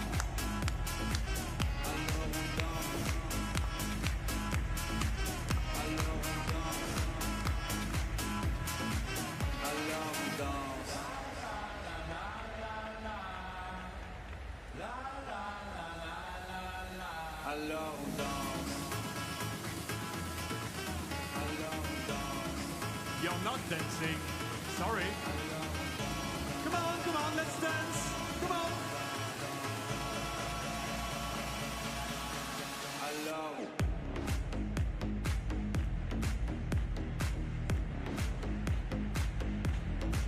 Alors, qui dit études, qui travaille, qui dit taf, te dit les thunes, qui dit argent, qui dépense, qui dit crédit, dit créance, qui dit dette, te dit huissier, qui dit assis dans la merde, qui dit amour, dit les gosses, qui dit proche, te dit deuil, car les problèmes ne viennent pas seuls, qui dit crise, te dit monde, qui dit famille, dit tiers-monde, qui dit fatigue, dit réveil, encore sourd de la veille, alors on sort pour oublier tous les problèmes. Alors on danse. Alors on danse. Alors on danse. Eh oui, on danse et maintenant, c'est le retour de la Dance Cam. Alors on danse. C'est maintenant qu'il faut danser, c'est maintenant qu'il faut faire la fête. Allez, tout le monde, tout le monde, tout le monde, tout le monde. Now it's time for the dance cam. Come on, everybody.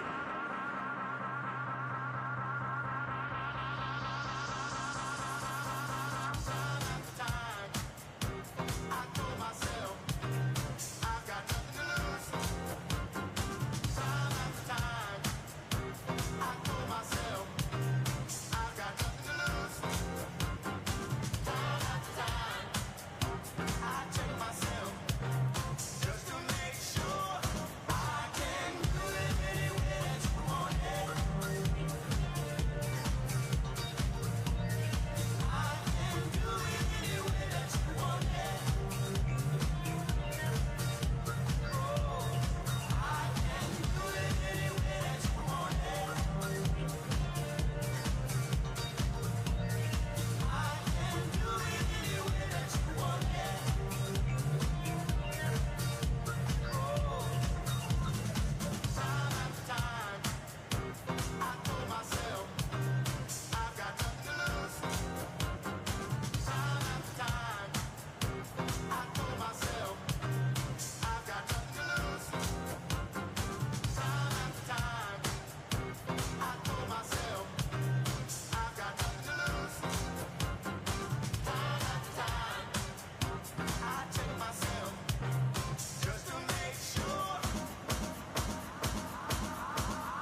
messieurs, on va très légèrement baisser la musique. Et oui, vous les attendez, ces belles images du Grand Palais.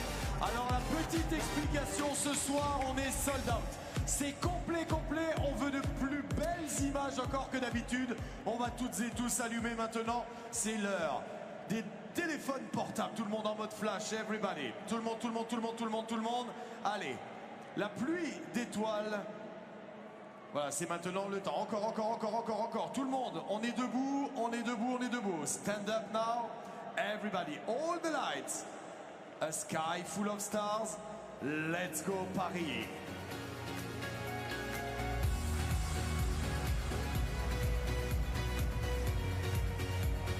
We want to see all the lights of all the phones. Everybody.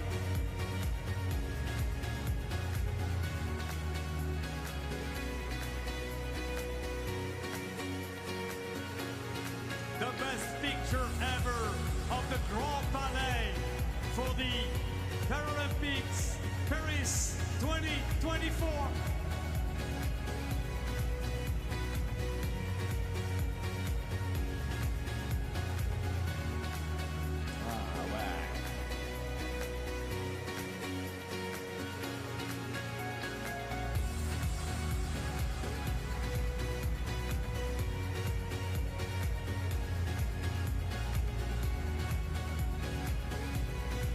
On va rester comme ça, on reste comme ça, on reste comme ça. Encore. Again and again and again.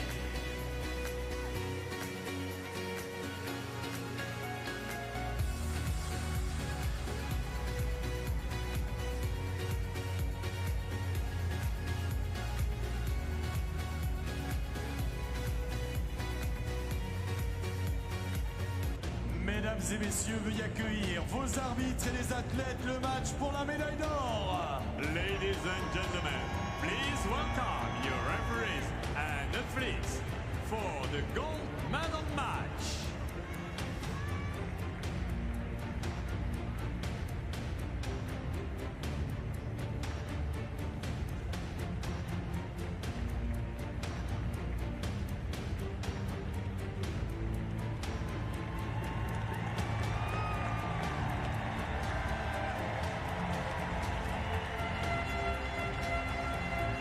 The finalists of the women's épée category B being introduced to this expectant crowd here in the wonderful venue of the Grand Palais. If you've been a regular over the last few days watching the wheelchair fencing, you'll recognise this woman, Seisuni Yana. She already has been crowned Paralympic champion in the sabre and the foil at these Paralympic Games. She is looking to make history. She would be the first woman to win the Paralympic title across all three weapons at one Paralympic Games if she can win this competition. But Kang Su from the People's Republic of China will do her best to stand in her way, making her Paralympic Games debut. She sees herself in the gold medal match, guaranteed a medal. That was a very straightforward route into the final for Seisuni.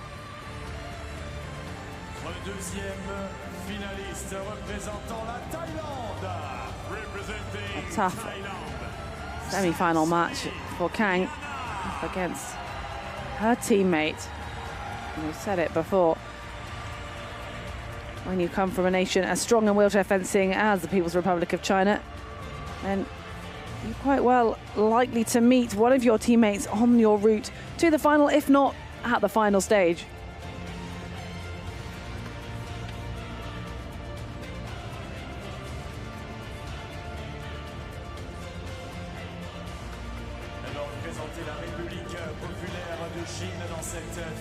Bojan Mijatovic will be overseeing this match,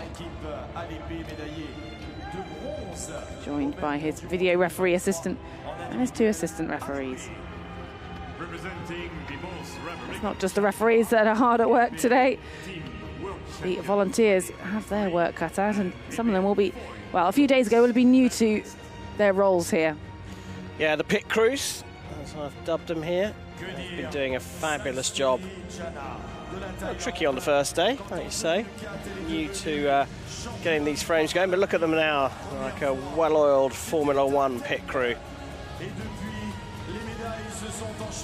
I'll tell you what, it's a huge story if Jana can do the triple here. First woman, the first fencer ever to do all 3 individual golds, but she's up against the world champion. So it's not an easy task, and where they set the distance could be critical. Paralympic Games in Athens 2004, 20 years ago. Already 2 titles in Paris 2024 in sabre and foil. She's a multi-champion and current double Paralympic champion.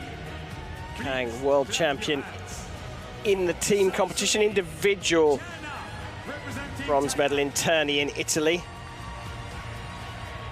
From Nanjing, home of the Asian Games. Talking of Asian Games, she got 3 medals at the last Asian Games in Hangzhou.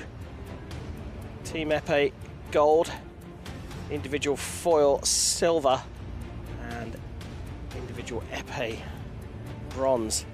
She's pretty well decorated for her first Paralympic Games. She's going to come in with huge amounts of confidence, isn't she? And of course, China, just the dominant nation. Yeah, there's definitely something with that, isn't it? The team energy and atmosphere back at camp must be incredible, and they every evening come back with more medals. Phenomenal performance. Before this evening, they were sat on a total of 13 medals. 6 of them gold, and they're obviously guaranteed another one here. Potentially another gold. But when we look at this woman, Sansini Jana, she first won a Paralympic Games title in this event, in the Epee, 20 years ago. She's then been at every single Paralympic Games since then. She won a gold again in this event in 2012, silver in 2016, and then she had a bronze in 2008 and 2020, or 21 as it was. So, I mean, Epee had dominant weapon, and she's won the titles in sabre and foil coming to this. So you must think she's got to be, you know, almost, one could never expect in sport, but really feeling like this is hers to lose. Yeah, I mean, I think on the one hand she's going to think that, on the other hand she knows she's going up against a talent in Kang. It's a hugely exciting match we've got on our hands here, that's for sure. En garde. Prêt? Allez. Halt. Touche. Point. En garde.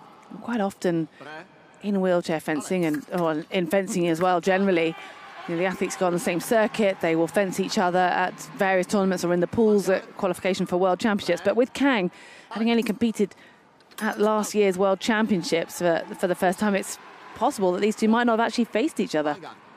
Yeah, and let's not forget the Chinese athletes really only now starting to get back on the world sports circuit as well. So it makes it even more likely that if they have met, it's probably only once or twice. So just going ahead of the alley.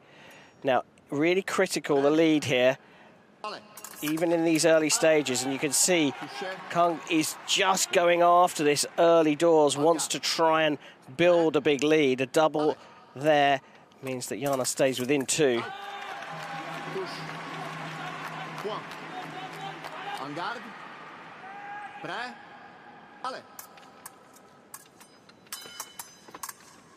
Oh, nice hit. Under the wrist. Jana's hand just coming up and exposing that wrist for a fraction of a second. Jana coming on guard with her arm very close back to her body. Yeah, she knows the threat's immediate. she's having to pick up hits after Kang has attacked. Well, that's certainly the tactic she's going for here.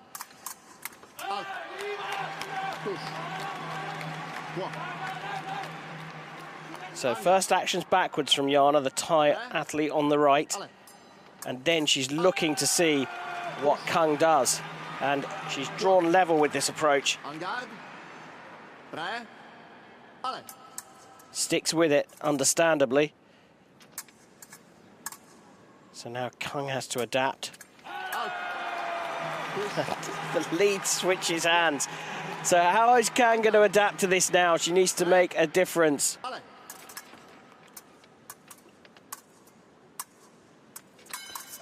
Well, we can see the clock hasn't started. Let's hope the referee has it on his own computer, but usually we should be seeing the same clock as them, and it is 3-minute periods.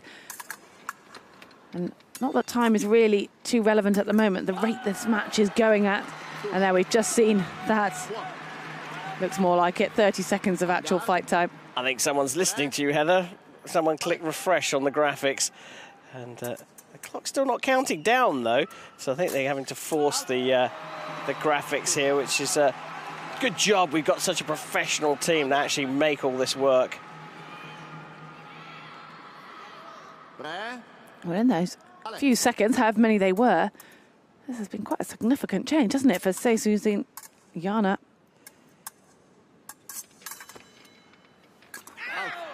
Brilliant.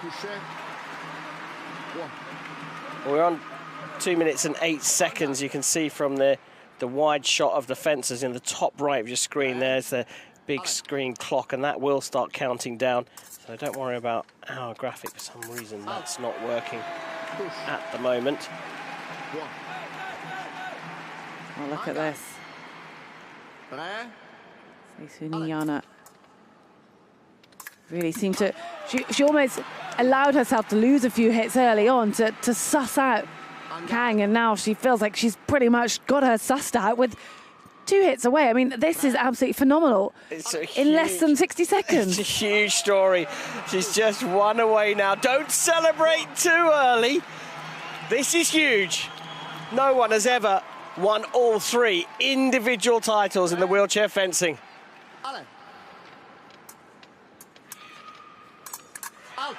Well, you have just witnessed history made right here in the Grand Palais. Seisuni Jana has just become the Paralympic champion in all 3 weapons at these Paralympic Games.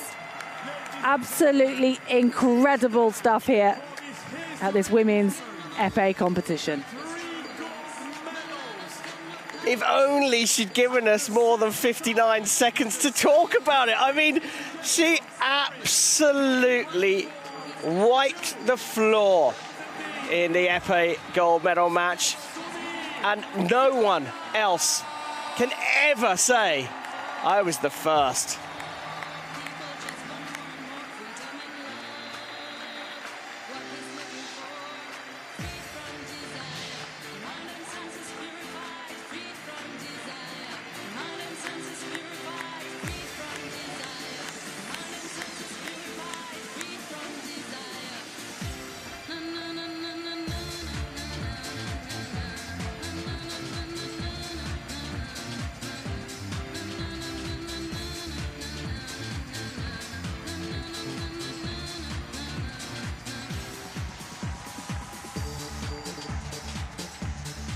Mesdames et messieurs, vos applaudissements également, puisqu'elle sera vice-championne paralympique ici à Paris de la République populaire de... Well, that was an absolute masterclass from Seisuni Jana.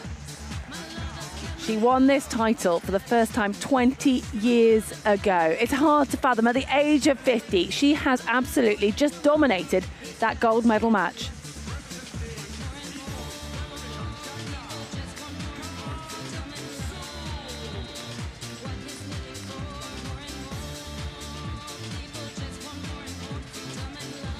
A quite outstanding achievement here in Paris 2024. There are so many sports, so many stories here at Paris 2024, but I'm not sure this one's going to be topped. The first ever wheelchair fencer to win all 3 individual gold medals at a Paralympic Games. It's huge, it's massive. She's put Thailand on the map in the sport of fencing.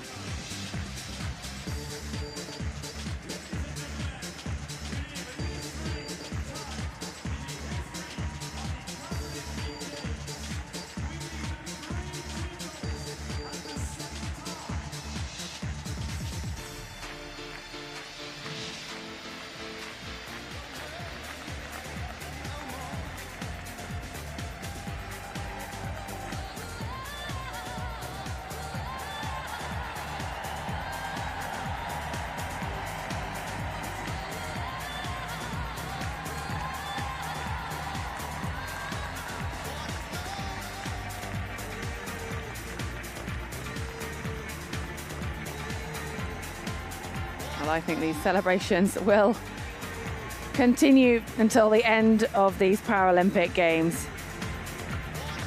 Absolutely special moments here in the Grand Palais. We mustn't forget Kang Soo at her Paralympic Games debut, winning the silver medal. But right now, all eyes on this woman, the history maker.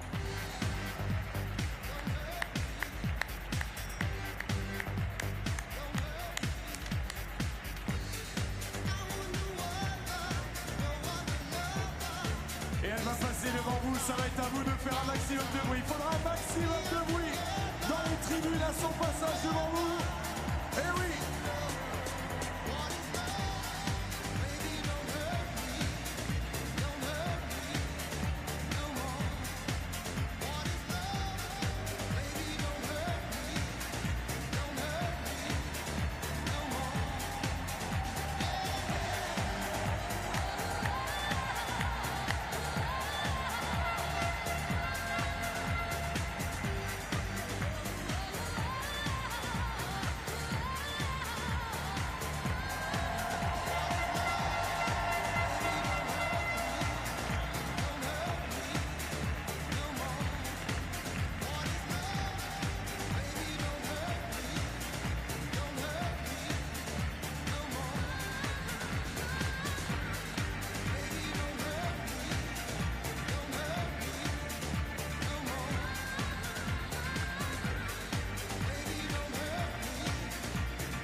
Alors, elle est encore dans son tour d'honneur, tu sais, Saïsoli-Jana, elle termine son tour d'honneur, mesdames et messieurs, que d'émotion. Eddy, là par contre, je crois que tu prends un peu des libertés quand même, et tu veux nous faire quoi là? Ah oui. Alors j'ai peur de tes idées de temps en temps, mais vas-y, pourquoi pas.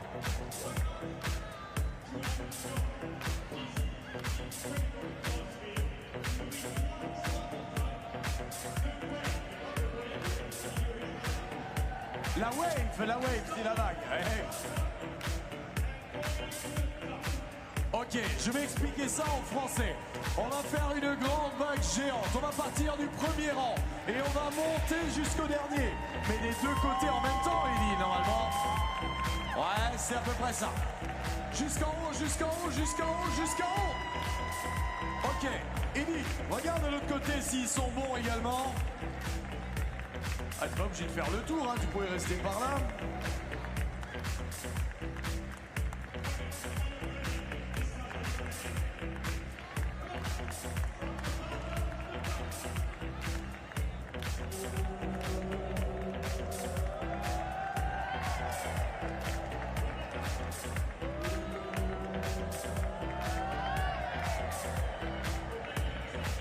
Ok, hey, tu sais quoi, c'est pas mal. Il va y avoir le haut de ce côté-là. Dès qu'ils arrivent en haut, on enchaîne de l'autre côté, vous êtes avec moi. Eddy, tu gardes ton côté, garde ton côté. Ça y est, il m'entend plus, Eddy, il m'entend plus.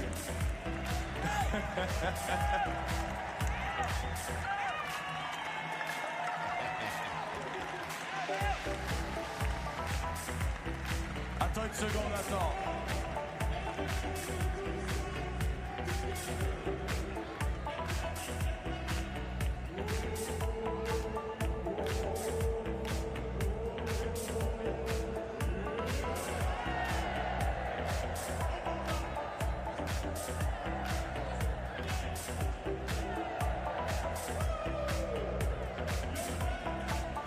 Applaudissements, Eddie, quand même pas mal pour tes explications, on est bien. On est très très bien.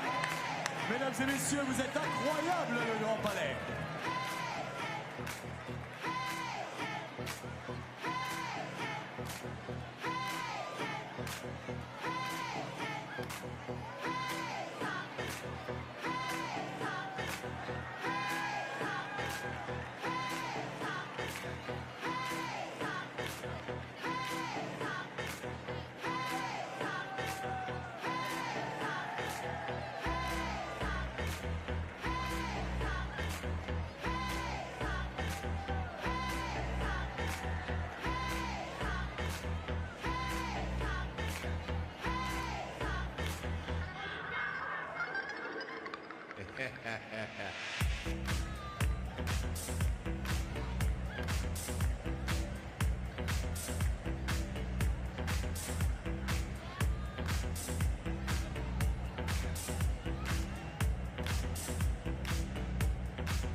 Allez, vous avez été très très bon tout à l'heure. On était sur une version étoilée. On est à nouveau sur une version karaoké numéro 2 ce soir. On a allumé les lumières, mais on va maintenant allumer le feu. The second karaoke time now.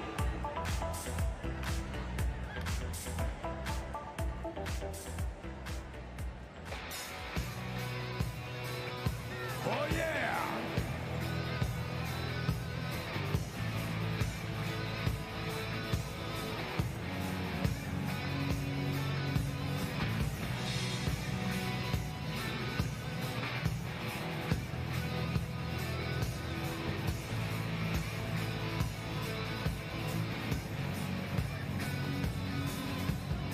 Tournez le temps.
c'est le moment de reprendre ses esprits, de respirer un grand coup ici dans ce magnifique grand palais.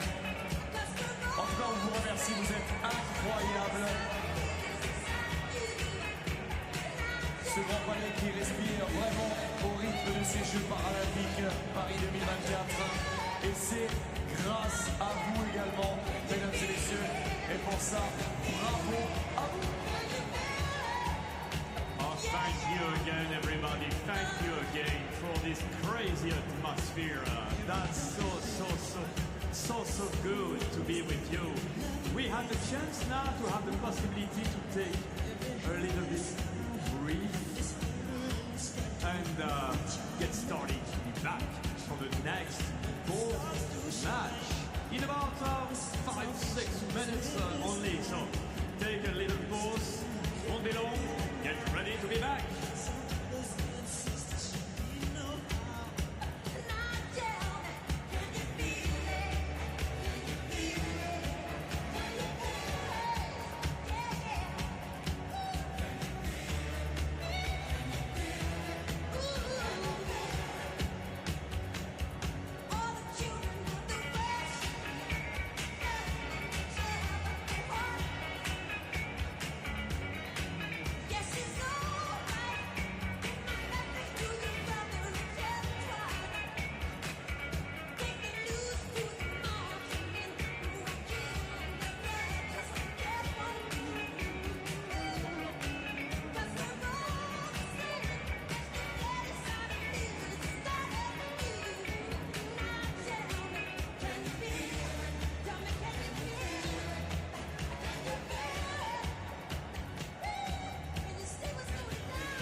On rappelle dans quelques minutes, chez les hommes, à l'Épée, catégorie A, la finale.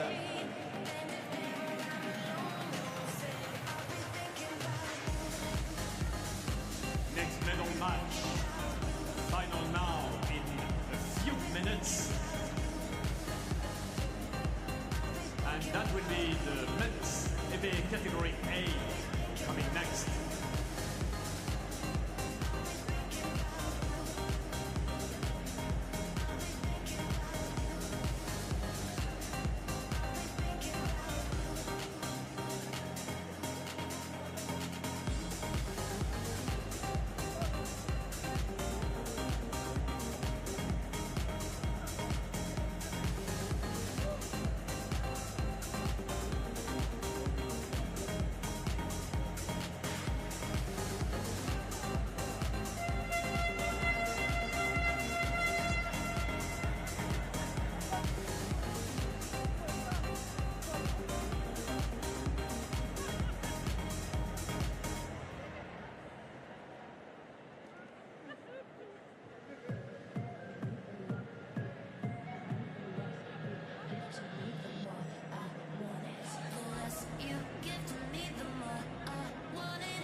Mesdames et messieurs, veuillez accueillir vos arbitres et les athlètes.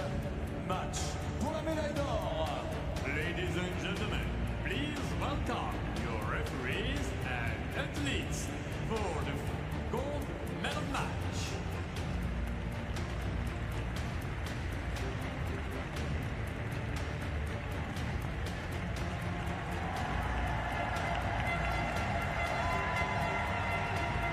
Well, we've been waiting for this, a gold medal match for the men's category A Epee competition. And we have the defending champion in Piers Gilliver. He will face Sun Gang, the champion from Rio.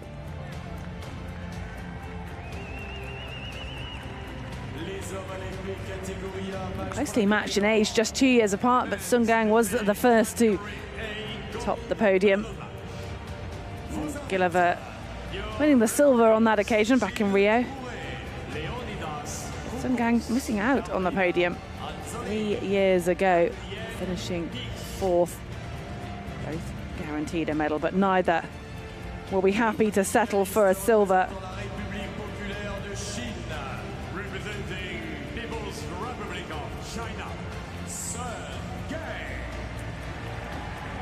Well, interestingly, the table of 16 was the closest match for Sun Gang on his journey through to this gold medal match.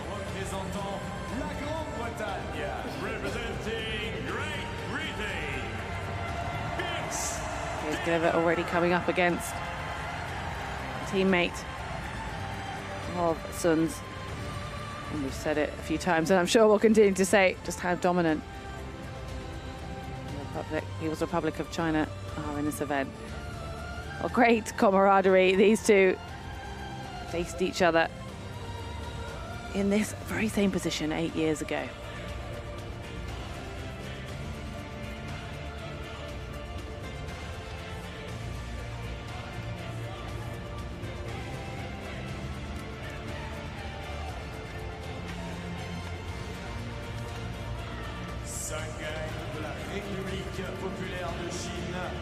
Third meeting between these two at these games in gold medal matches. It's quite something, really. In the individual foil, Sun, well, was dominant. His super fast attack was quite incredible. They met in the last leg of the team foil match as well, and that one went 7-5 to Gilliver. And if you think about it, I mean, ultimately Sun anchored the People's Republic of China to gold in that match. So Gilliver's picked up 2 silvers in their gold medal matches so far, 2 golds for Sun. But think back to that final leg.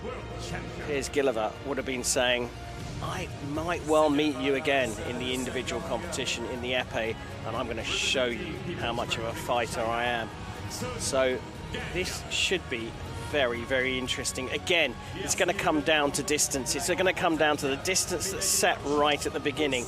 I fancy that it could be that this one is just set a little bit further away than we've seen so far here in this session, in this medal session in the Grand Palais.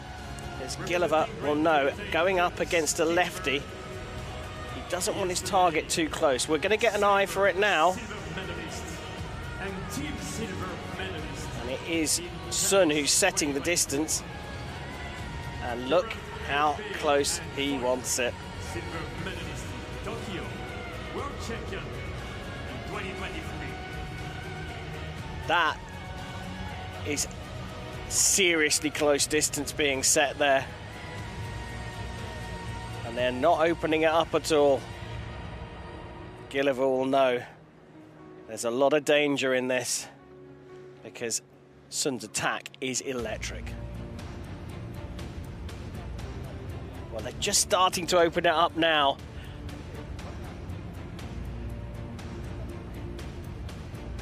Still pretty close.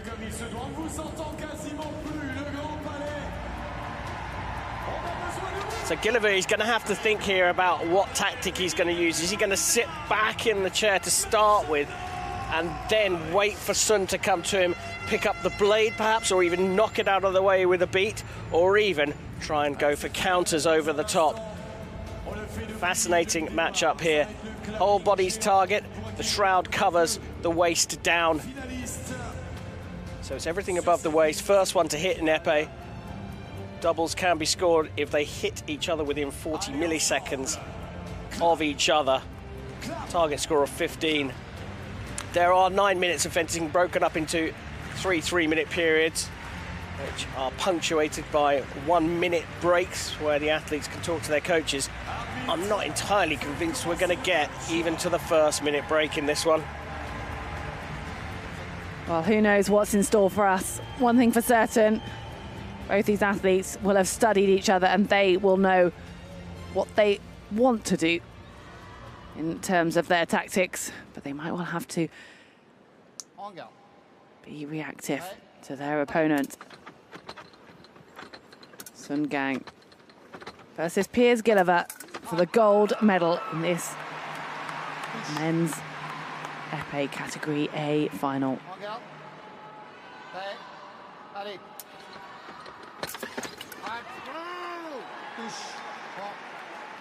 Good bit of movement there from Sun to level things up. I don't think I've seen any other fencer using the tactics that Gilliver does. This bouncing movement, trying to set up opportunities. He's bouncing up and down and then moving that arm in and out to try and lure Sun out. Well, look, now Sun's the one that started to bounce up and down in response. I mean, it's such a unique style, isn't it? You can spot Piers Gilliver fencing from a long way away. You can hear it without even having to watch, just the sort of the vibrations coming through the frame that the wheelchair is mounted to on the piste. Promising signs of defence from Gilliver.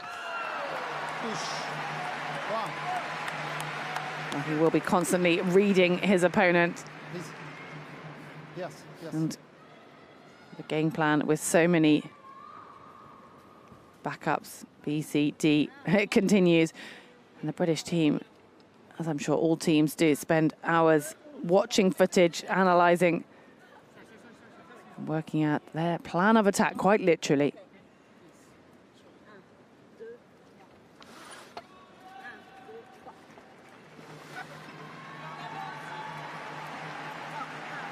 The volunteers trying to coordinate their movements.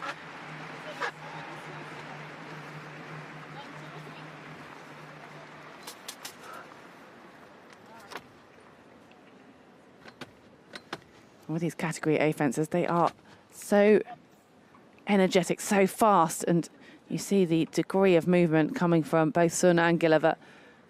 And the wheelchairs are fixed to those plates, so they then have the distance fixed, but they evidently are not fixed to the piste.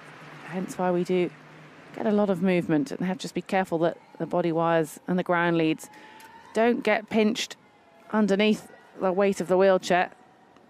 I suppose technically you could fix one of the plates to the piste, but because the distance is set every single fight, that bar in between the two plates that the chairs sit on cannot both be fixed. One has to be able to move to set the distance. You think about moving with this equipment around the globe, it's better it comes in smaller bits.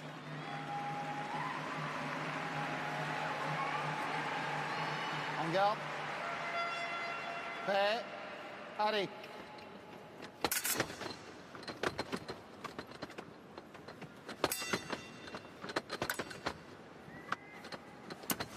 Gilliver just keeps that arm so far out the way, doesn't he, from Sun, until he's ready to close that distance. Brilliant hit from Gilliver under the wrist. Oh, he's clearly targeting that as well, and that will slow Sun down a little bit.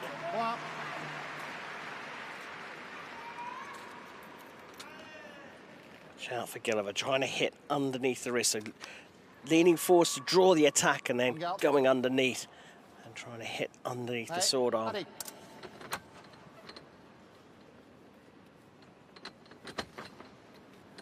He's using his whole body as a feint there.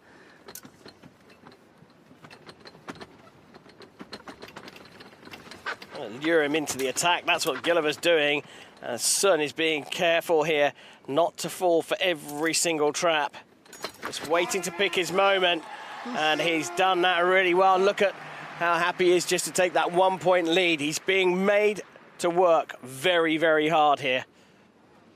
The intensity that both these fencers work at. I mean, when we've seen them in the foil competition, any time there was a break, you could see the amount that they are sweating under these spotlights. Sun just showing the first signs of frustration at himself there. Yeah, he fell for a bit of an easy one there. Direct attack from Gilliver.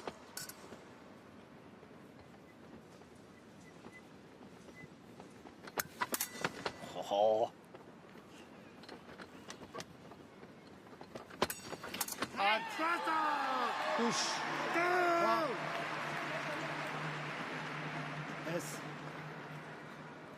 Having to move the frame again. Gilliver is playing, and I don't mean that in a derogatory way.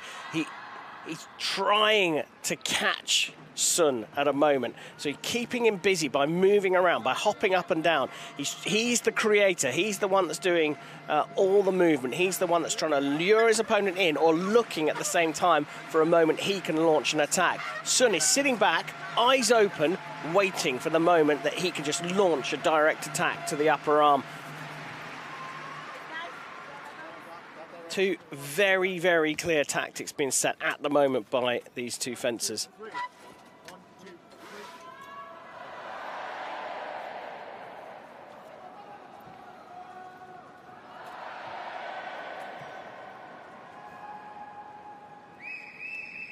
Well, I think the crowd are going to be kept on the edge of their seat throughout this. The clock you can see in the middle is ticking down to the end of the first period. Potential total 9 minutes of fencing. I don't think we're going to need that full time allowed at the rate that this match is heading. En garde. Prêt. Allez.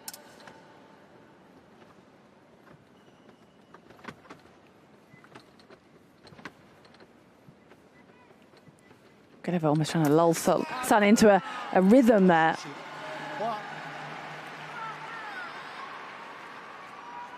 En garde. Prêt. Allez.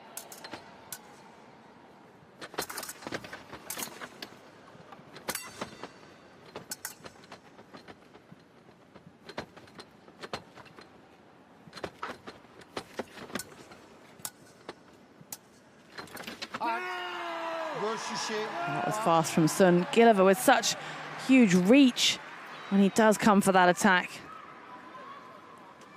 It's been done a couple of times here, though, in two different scenarios. He went for a couple of attacks and got caught out by Sun. Then he sat back a little bit, trying to lure him out a bit more, and then went for the defensive action, and Sun got that hit as well, and that's put him 3 up now in the fight. And Sun now can play the percentage game now. He can not go passive, but doesn't need to take any more risks. He's got the 3-hit lead, and he could sit on this.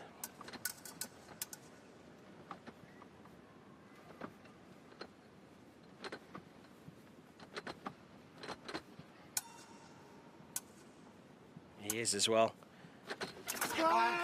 And that's the problem. Gilliver's now thinking, right, I've got to land a hit here. I've got to find a way through. How can I lure him out? That's what Gilliver wants. He wants him to come out. And then just sits back, loses concentration for a split second. And Sun launches an attack that he's almost certainly going to get at least a double from.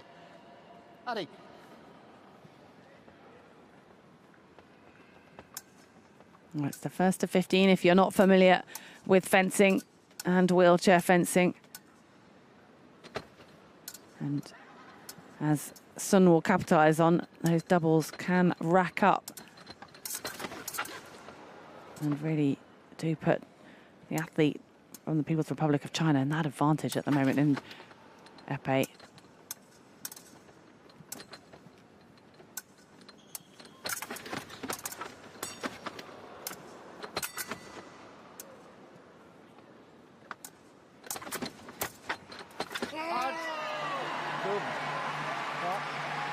Well, Sun celebrating, and that's because he has that 4-point margin and he can afford these. And once we get into double figures, those double hits start to feel a little bit dangerous for Gilliver. Yeah, double's definitely not Gilliver's friend here. He's going to be happy to get to the break. Let's see if Sun doesn't go for one more here. Time for a rethink.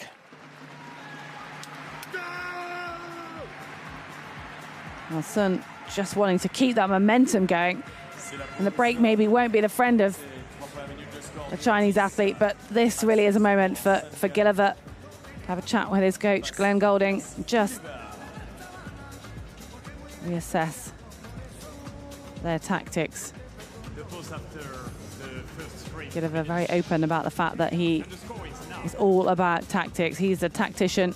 He's not a traditional style of fencer, which you can see that just by, if you've watched a few matches here in the Grand Palais, without being a fencer, without having to understand the sport, you can see that Gilliver just comes at it with a very different approach. Talked about Glenn Golding. He's got his work cut out for him. The People's Republic of China coach, Gong Hu Hong. She's just going to be saying, well, keep up with what you're doing. Did notice that Gilliver pulled out a hanky. He has the last 2 days as well, so I don't know if that is a cold or if it's just the air-conditioned atmosphere in here. And the style of fencing that he's adopted here is pretty heavy going. If he's even slightly under the weather, that could be difficult. We know that some athletes have been competing in Paris having tested positive for COVID as well. So, whatever he's got, hope he gets well soon. Hey, allez.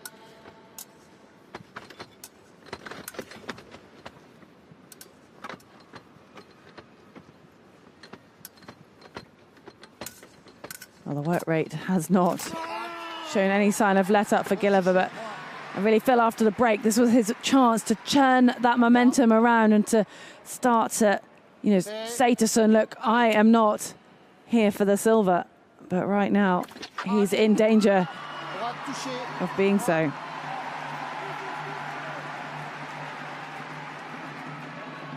It's the first single hit for a while for Gilliver.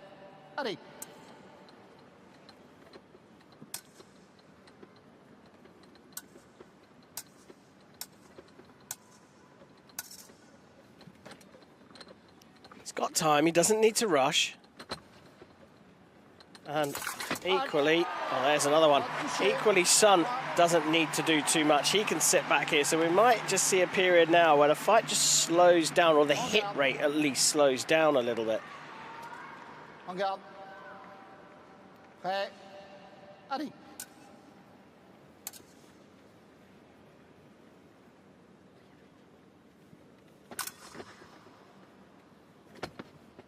Like you said earlier, both these fencers know each other so well, and that's just been sort of exacerbated over the last couple of days, meeting each other, and Gilliver just starting to get back in the match here. Yeah, just slowed it down a little bit, preparing the hits a little bit longer, and because he knows Sun is not going to take any risks, he can just keep a patient, a watchful eye on any attacks coming in, knowing that it's probably unlikely, and that Sun is only going to go after Gilliver when Gilliver gets too close. But if you stay far enough away and then just launch your attack, your opponent has no choice but to defend.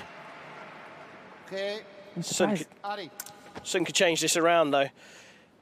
He could say, well, I'm not going to sit back and just defend. Well, he might have to, mightn't he, if Gilliver keeps putting this pressure on. 2 points in a row for the Brit.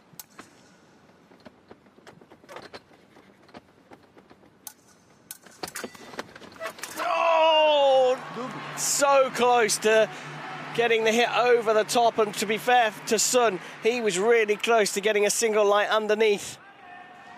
Well, Sun was really trying to get a reaction there out of Gilliver, wasn't he? Just saying, I'm not just going to let this time tick down. I'm still in this match, and I'm going to make you work for every point. But those hits where they're both at the absolute top of their game cancel each other out, end up in doubles, and you'd rather be in Sun's position. Every point vital now.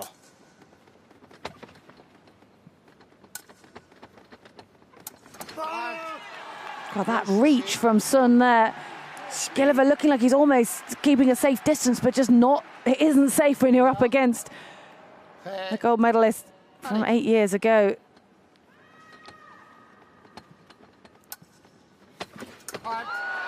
Just got him. This next hit is super, super important. If Sun gets it, he's likely to go on and get another gold here in Paris.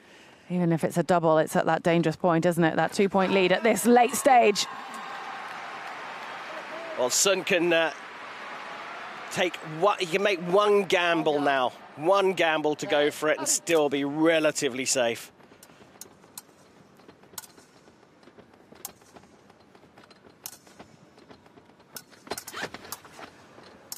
Can't go too passive either, because Gilliver's still fighting. He's not going to let this one go.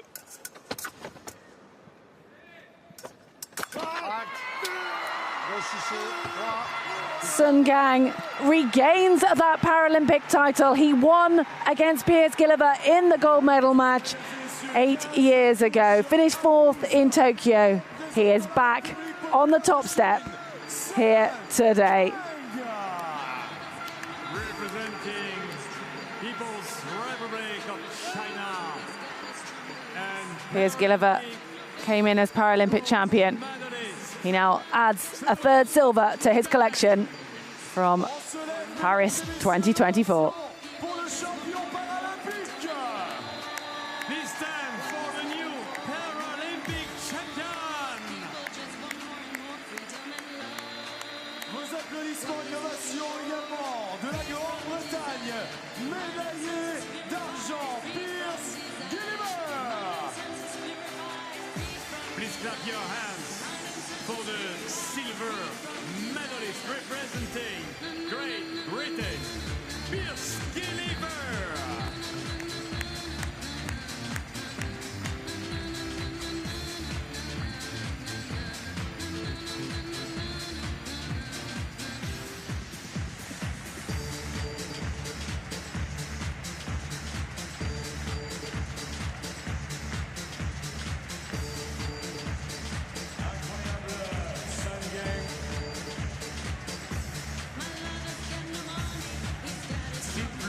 Médaillé paralympique ici à Paris pour l'instant. Dans l'équipe hier au fleuret. Champion paralympique au fleuret désormais à Epee. Three Paralympics new medals here in Paris 2024 for the great champion. Soon, get representing People's Republic of China.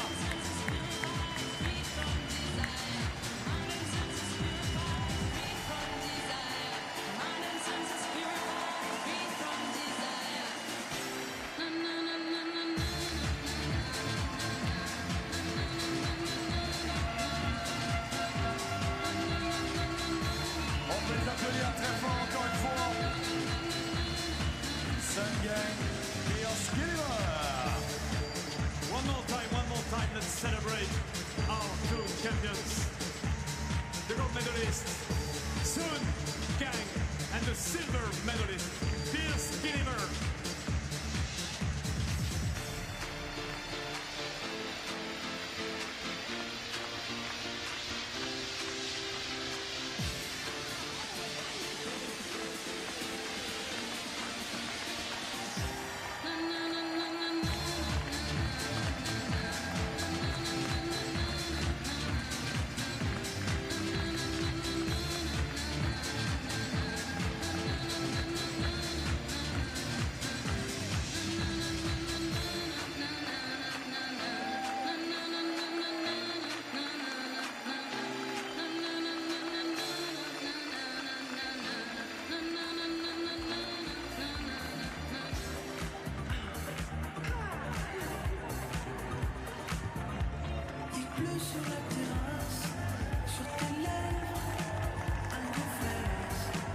C'est le moment de s'ambiancer.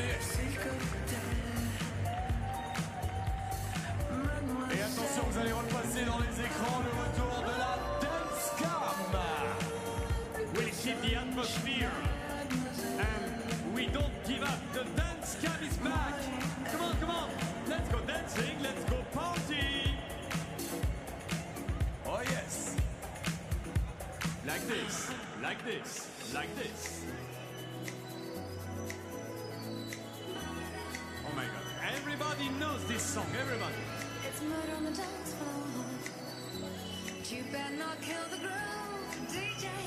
Gonna burn this goddamn house right down. Oh, I know about your kind. And so I'll have to play.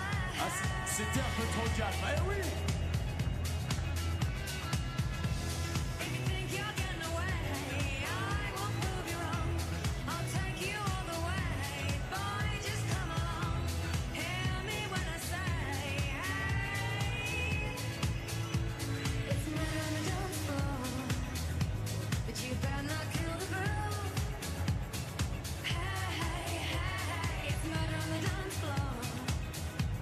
You better not steal the moves,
La friche qui danse également. Bah oui.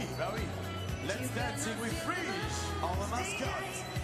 The dancing mascot, oh yeah.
What will I do?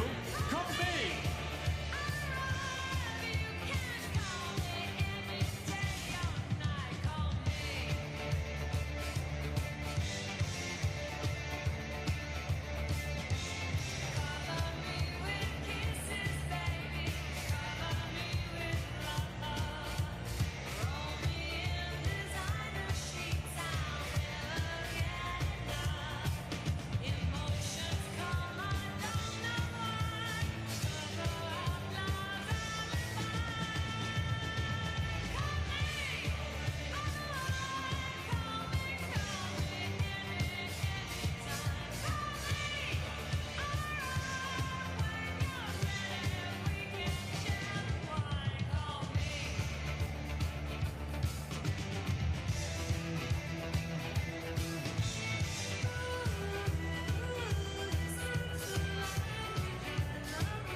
Sing to.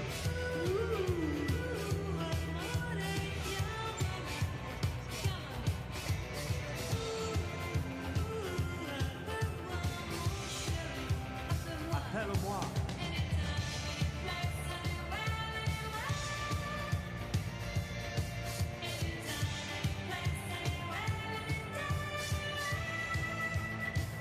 Okay, last time.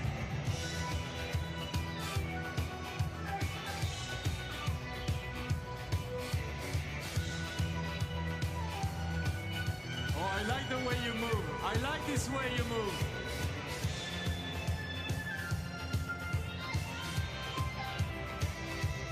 Perfect, perfect.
baisser la musique.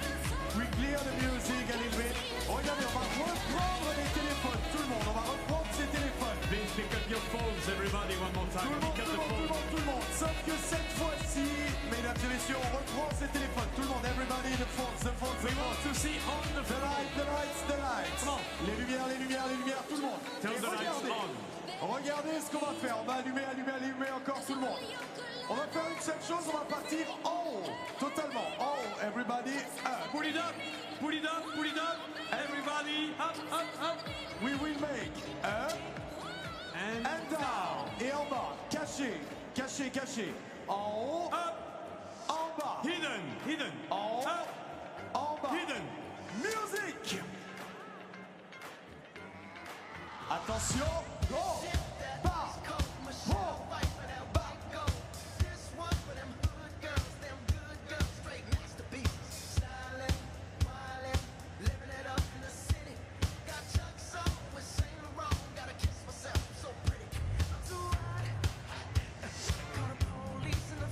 Incroyable.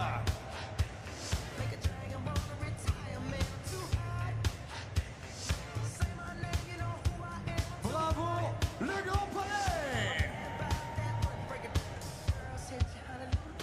Mesdames et messieurs, veuillez accueillir vos arbitres et les athlètes. Match pour la médaille d'or. Ladies and gentlemen, please welcome your referees and the fit for the gold medal match.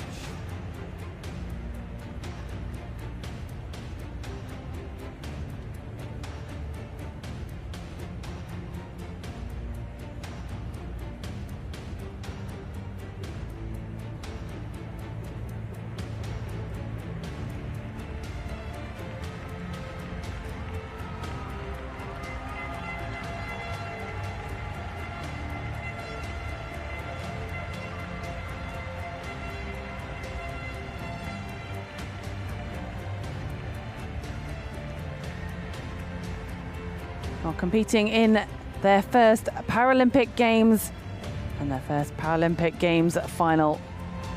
Chen Yuangdong, the People's Republic of China, and Kwon Hyo-kyung from the Republic of Korea.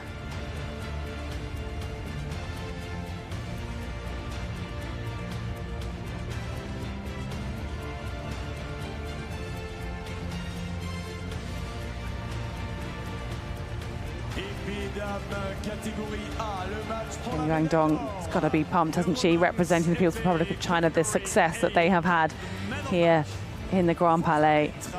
She comes in as the bronze medalist from the World Championships in the individual epee. Triumphant at the Asia Paralympic Games.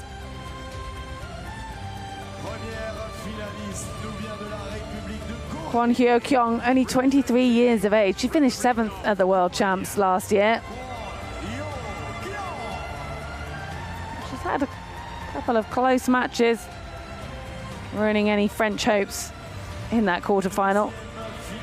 With her victory 15-13 over Brianna Vide, and then knocking out Maria Verej in the semi-final 15-13 again. So she has been made to work, whereas Chen Yuangdong knocked out her teammate Gu Heian 15-9, convincingly indeed.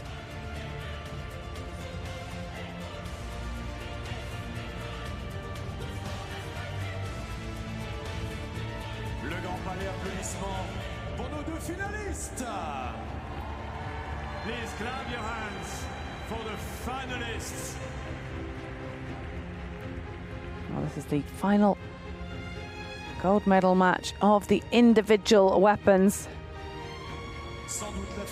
We've had sabre, we've had foil, we've even had the foil team event. And all that remains is the epee team competition. And you have to say that People's Republic of China in this women's competition are going to look pretty strong, aren't they? We see Chen Yuangdong beating her teammate on the way to this final. And I think if they'd met on the other side of the draw, we could well have seen two Chinese athletes meeting here. Participating at the World Championships, 16 medals in total for the People's Republic of China in the Grand Palais in the fencing competition. 7 gold, 5 silver, 4 bronze, and that was before tonight started. Tonight, Paris time, local time. Korea not on the medal table just yet. Well, they will be after this match is complete. Their first medal, which is at least going to be silver. Jump to a minimum of joint 7th place in the table with a silver.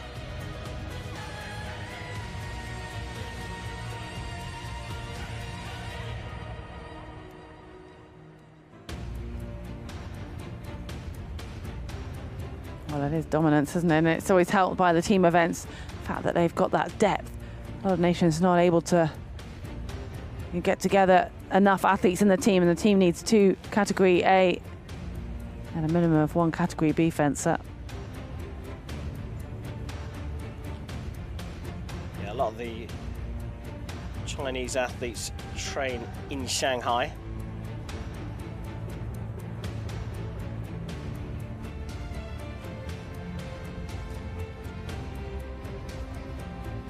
Well, it was actually Hu Yang who encouraged Chen into this sport of wheelchair fencing. A friend who just happens to be a wheelchair fencer.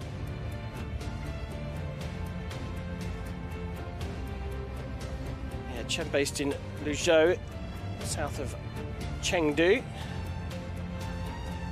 Chengdu, famous for its pandas. And now a massive sporting infrastructure as well.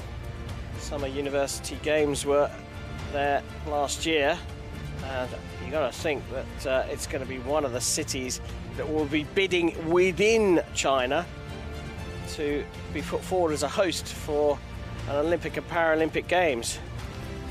Well, it's got a good modern pentathlon set up. The World Championships and World Cups have been there numerous times. I've frequented Chengdu. Yeah, there's fencing World Cups there, as well as Grand Prix in Shanghai. But they will get together, and like you say, going back to the sort of Chinese system, I want to call it a factory of fencers, a production line across all 3 weapons. Very much instigated by them winning the hosting rights for the 2008 Olympic and Paralympic Games in Beijing. Of course, Beijing hosted the last winter edition of the Olympic and Paralympic Games in 2022.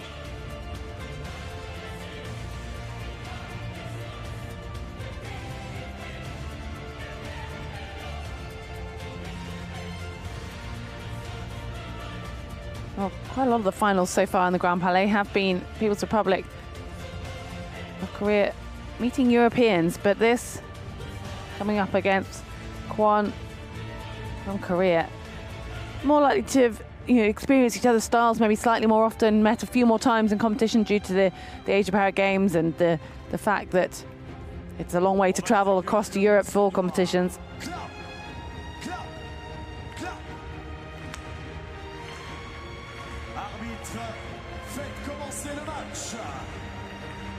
Well, the distances are set.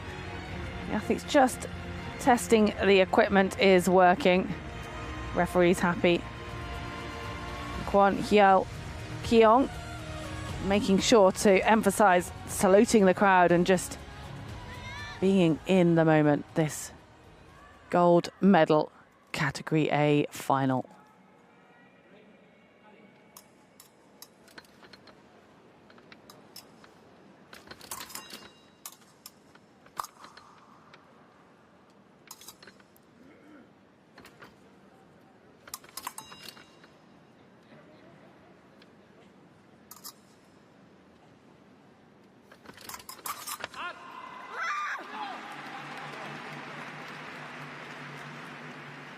En garde. Prêt. Allez.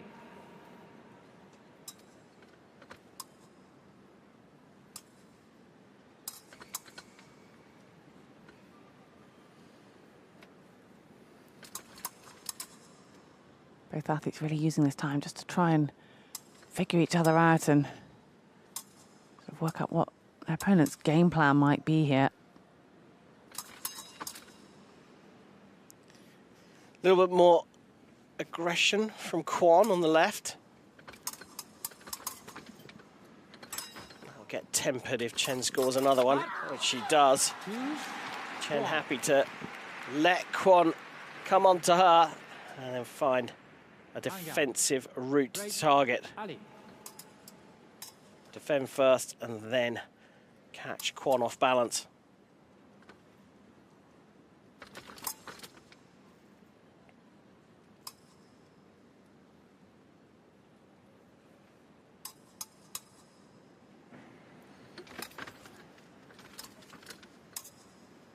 Kwon quite happy to bide her time as well and really keeping that arm back out of the danger zone of Chen's point.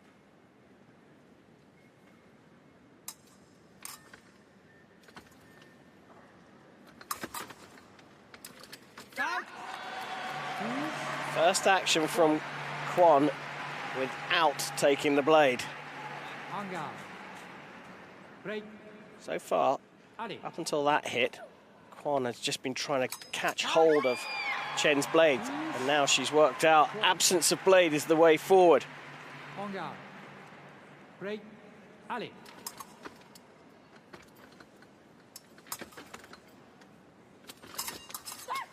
Oof, that was close. Chen's now having to adapt, having to be just a little bit more proactive in trying to find the target, not just reacting.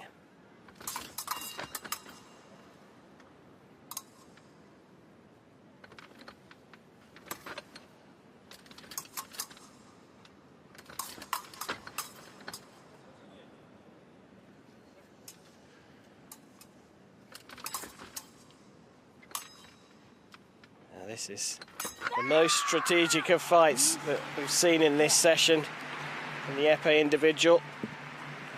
Low scorer, but that doesn't make it any less exciting. It's not like they're showing signs of sort of staying at a distance or not engaging, is it? It just shows how evenly matched at the moment these two fencers are.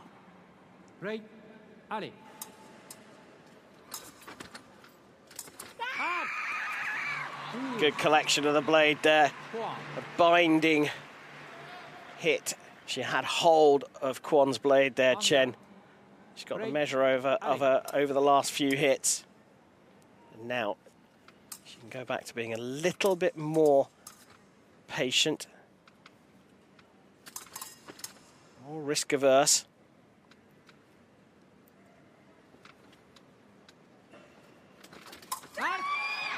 But not passive. Just exposing herself a little bit there, wasn't she? And it looked as though Chen was wanting to get that attack coming from Kwon, but then wasn't quite ready for it when it did come. We're getting towards the end of this first period, and as you said earlier, the scoreline not quite reflecting the pace of the actual action. At 1 minute to pause, and only 2 points separating these two. Chen Yuangdong looking like she's the one working harder.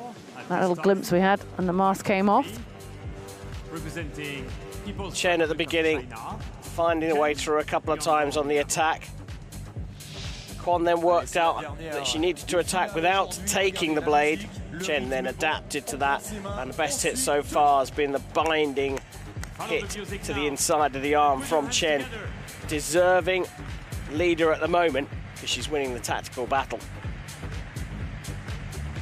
We don't often see the coaches, especially for the athlete in the league, coming and giving really clear instructions of, you know, what tactically they want their athlete to do. And it looked like some clear instructions coming from Chen Yuangdong's coach.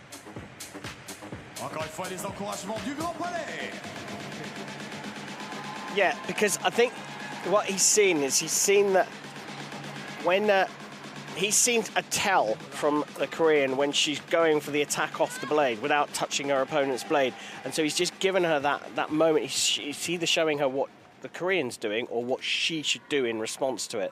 So trying to negate any potential threat from Kwon. Allez.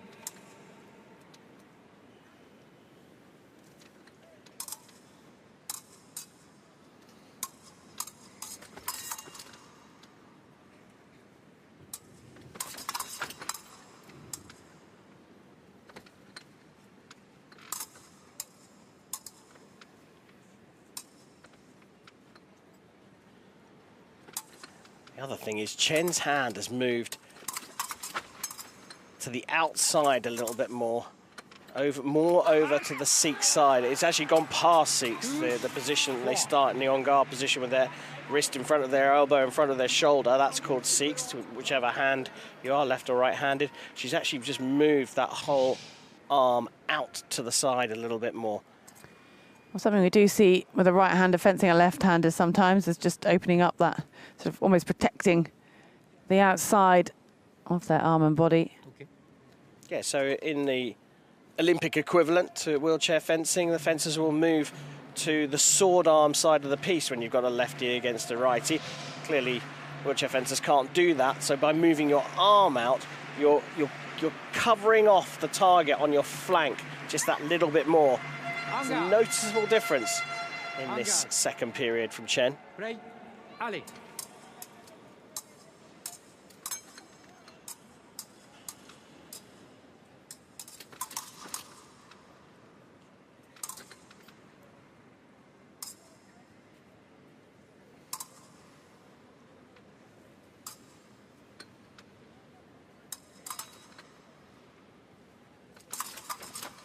And there's the change from Kwon. She knows, nice hit though from Chen. She knows that the parries now are absolutely going to be cart or octave. Cart's the windscreen wiper coming across the body on the same line. The guard stays at the same height. Octave is where you do a semicircle in an anti-clockwise direction and the guard moves from top down to bottom.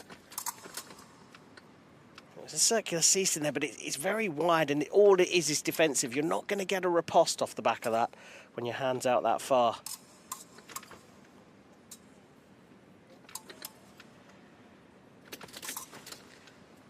There's that octave. So got into a defensive mode here, Chen. Happy for this time to tick away. Well, soon we're going to have to... I was going to say see Kwon doing something, but it's going to be both athletes. Well, we thought that the halt was being called for passivity. But the referee hasn't reset the clock, or hasn't moved on to the next period. So we presume that he changed his mind. I think maybe he hadn't registered when the last hit was scored and was calling passivity, but there's been one more hit since then.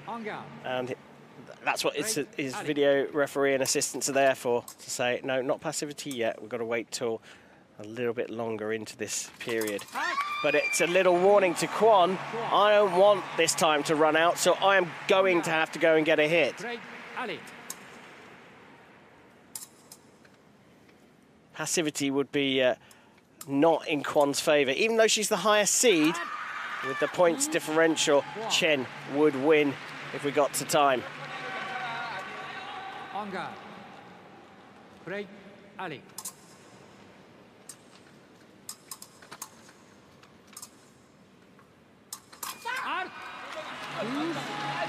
Well, Kwon's going to have to change her game plan here because Chen will be more than happy for that clock to tick down as suddenly she has a 6-point lead.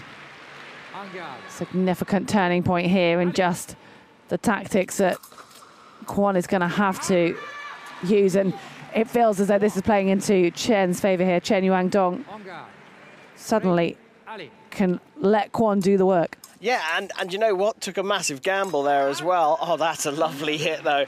She took a massive gamble on her 11th hit, where she did a sort of fake attack and then just stayed there. Come on, then. And so as Kwon came forward, she basically leant onto Chen's point. That will hurt when the points difference is so big.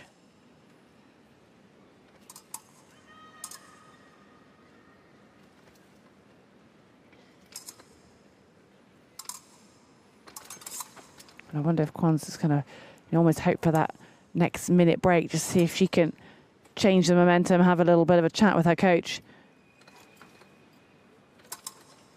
Because we are going to go into the final period in this match.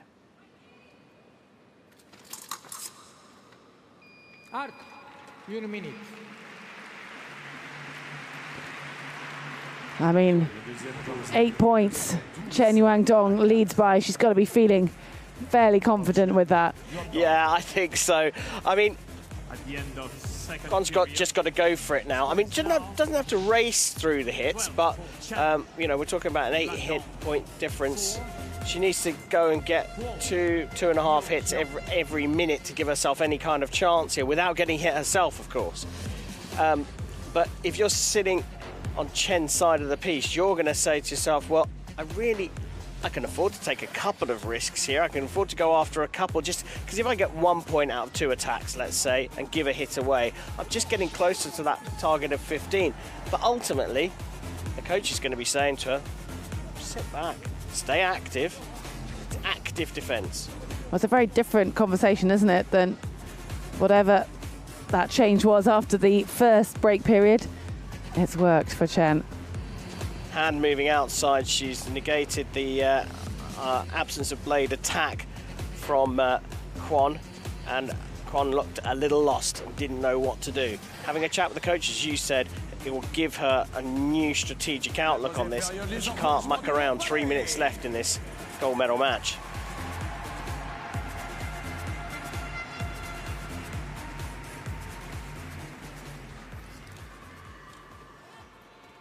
Well, as we reset, Chen Yuangdong only 3 hits away from that gold medal.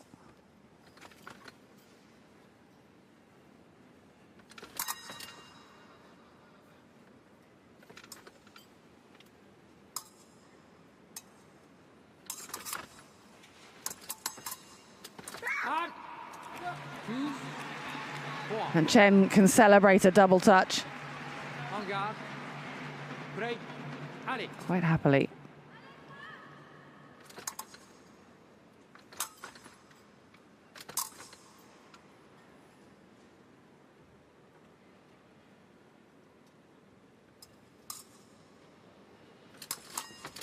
I mean, Kwon has really got a tough ask now, hasn't she? Because she doesn't want to rush anything and make mistakes.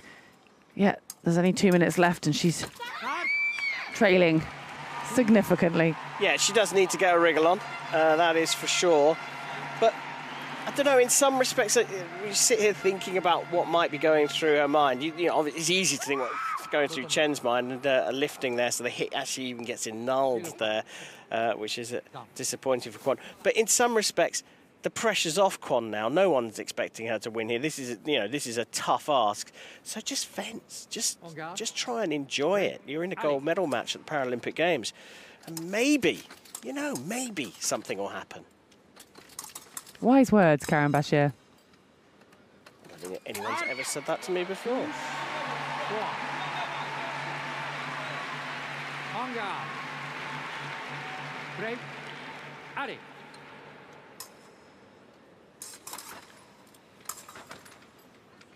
Well, Chen wants to wrap this up, doesn't she? Yeah, enough's enough. I mean, she's only conceded 1 point as a result of the yellow card, but she's still just keen to, you know, see this gold medal around her neck.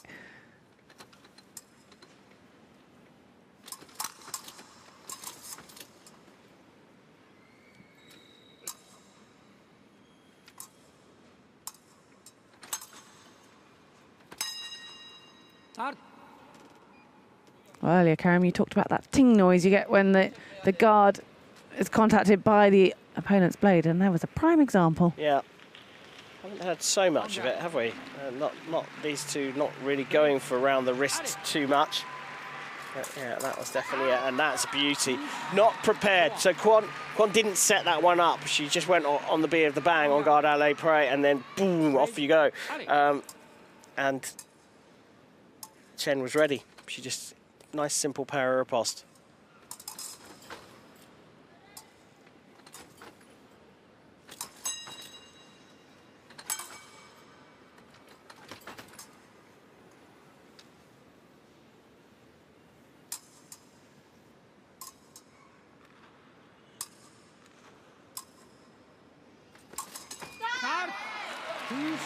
And that's the winning point for Chen Yuangdong.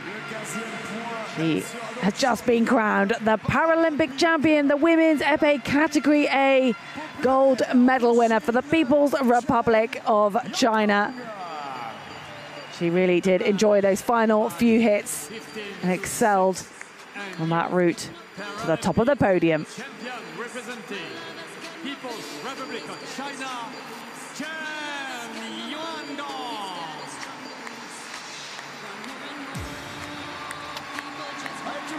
She broke it in the middle, didn't she? She came into that second period and the coach had given her a very, very clear instruction to move the hand outside a little bit further, negate the absence of blade attack from the Korean, and that's where she broke away in the fight. It's a good example of listening to your coach, even when you're in the lead. Well, that is a results sheet that you would be more than happy to sign. Kwon Hyeok-kyung celebrating her silver. And remember, both these athletes at their very first Paralympic Games. C'est le moment de faire la fête, le Grand Palais.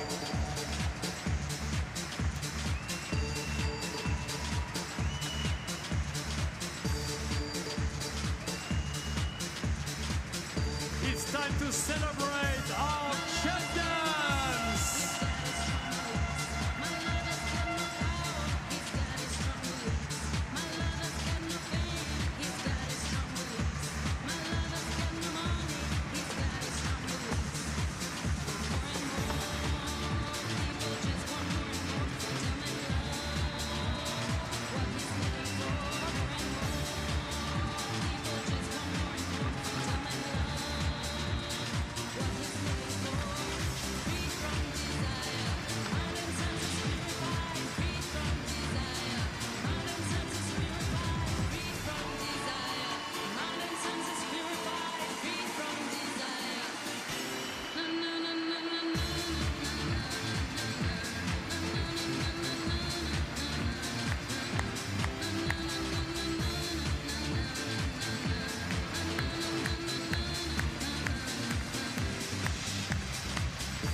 Dans quelques minutes, mesdames et messieurs, la cérémonie des vainqueurs. Restez bien parmi nous.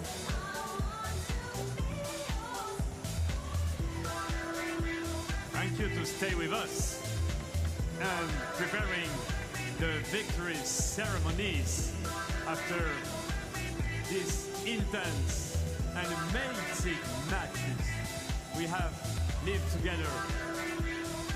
It will just take a few minutes, small moments, so stay with us and get ready for this.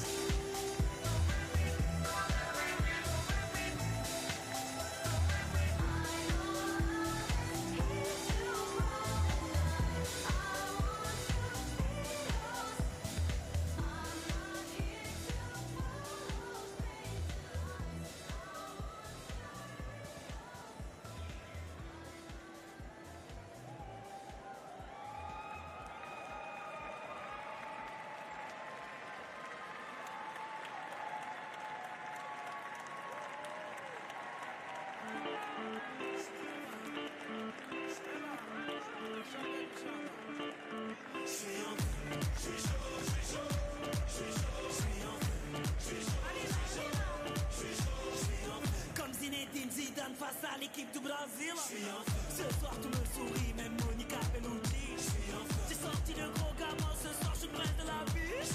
J'ai mis mes plus beaux tissus, à peine les paparazzi. Ce soir je suis intouchable, je danse comme au Marcy. Le sol le salue, même Michael Jackson me dit merci. Le DJ me fait une passe et boum dans la nuca. Sors de la piste, fais une grotte et calme banda. Je sens que je vais briller, ce soir je marche sur l'eau. J'ai l'impression de planer, regardez d'un hublot. Si tu me croises, si tu me parles, si tu me touches, car moi ce soir je suis en feu, je suis en feu, je suis en feu. Car moi ce soir je suis en feu, je suis en feu, je suis en feu. Car moi ce soir je suis en feu, je suis en feu, je suis en feu. Car moi ce soir je suis en feu, je suis en feu, je suis en feu. Oh, je suis en feu, je suis chaud, je suis chaud, je suis chaud, je suis en feu, je suis chaud, je suis chaud, je suis chaud, je suis en feu. Comme l'équipe d'Algérie en Coupe du Monde au Brésil. Ce soir je suis un warrior, appelle-moi Stephen Curry. Je sors de 2 heures de sport, ramène-moi des tirineurs. Comme ce grand blondinier énervé contre Freezer. Ce soir je ne joue pas mais je repars avec les trophées. Tu m'appelais Kirikou, ce soir je suis John Covey. Comme la sœur de Beyoncé dans l'ascenseur avec Jay-Z. Ou comme les 3 petits à 6 heures du mat sur mon lit.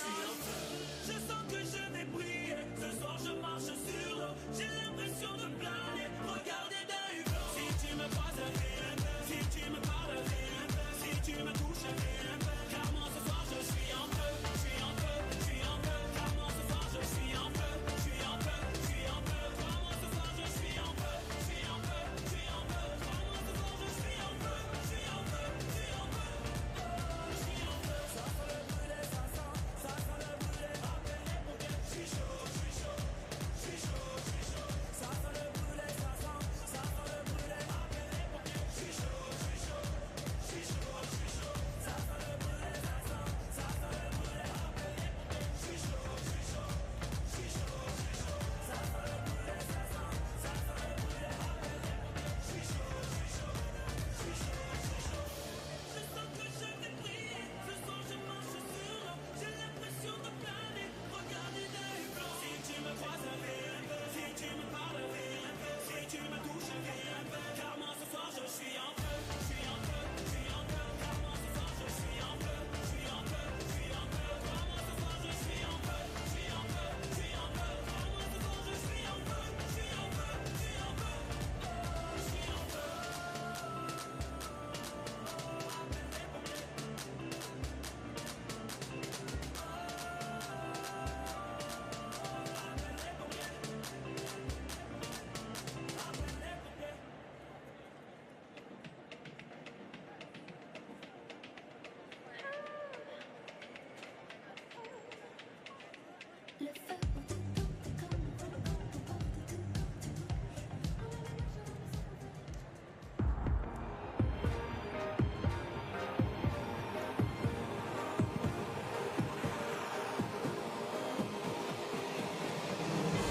La cérémonie des vainqueurs de l'Épée homme catégorie B. Ladies and gentlemen, the victory ceremony for the men's Epee category B.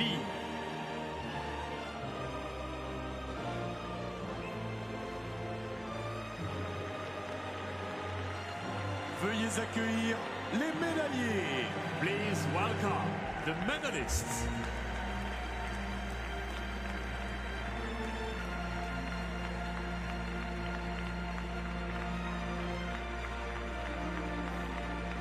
Time now for the men's épée category B victory ceremony. Dimitri Kutya returning to the top of the podium for his second time during these Paralympic Games.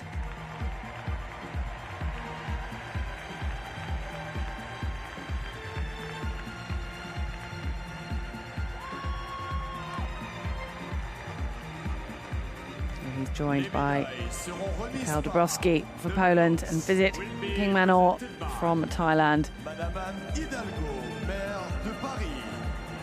Maire de Paris. Mayor of Paris. Accompagné Accompanied by Monsieur Pierre Rabadan, adjoint au maire de Paris, en charge du sport, des Jeux Olympiques et Paralympiques et de la scène. Deputy Mayor of Paris, in charge of sports, Olympic and Paralympic Games and the Seine. Well, that's interesting because the Mayor of Paris, Mrs. Hidalgo, actually famously swam in the River Seine early on this year, proving the water quality.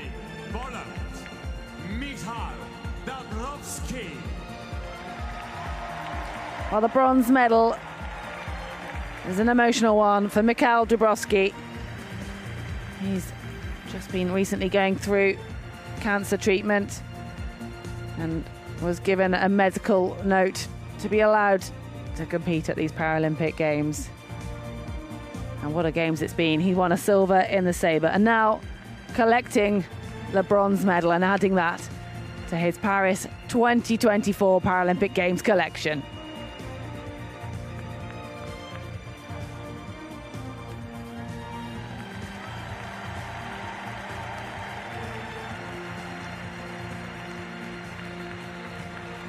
Médaillé d'argent représentant la Thaïlande. Silver medalist representing Thailand. Visit Kingmanao. Well, history here tonight in the Grand Palais as Visit Kingmanao wins the first men's wheelchair fencing medal at a Paralympic Games. His very first Paralympic Games, and he now has a medal around his neck. What a special moment, not only for Kingmanao himself, but the nation of Thailand, who are really putting themselves on the map with wheelchair fencing.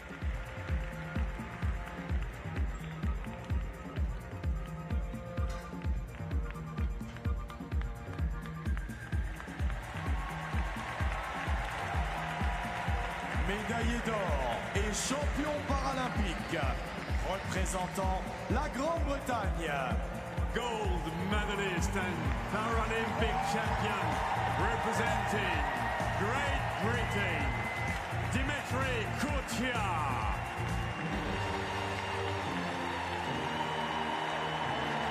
Dimitri Couture came into these Paralympic Games with one goal and one goal only, and that was to come home with a gold medal. And he now has multiple gold medals. Paralympic champion in the foil and now Paralympic champion in the epee, adding to that team silver. After winning his first gold, he said he just couldn't really comprehend. He couldn't believe it. He'd focused the last Olympic cycle on this moment, and now he's getting to enjoy it for a second time.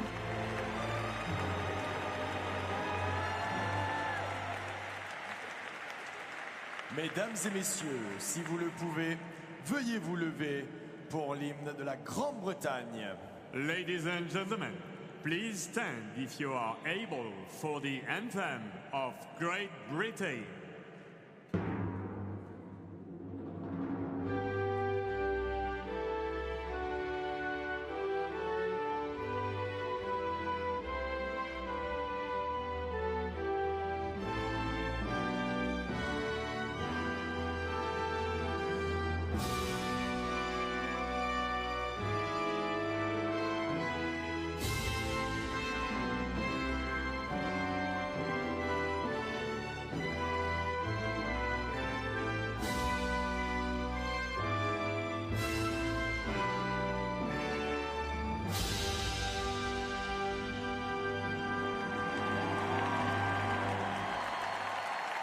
Mesdames et messieurs, les médaillés paralympiques. Ladies and gentlemen, the Paralympic medalists. Well, Dimitri Couture has given the British fans plenty to cheer about.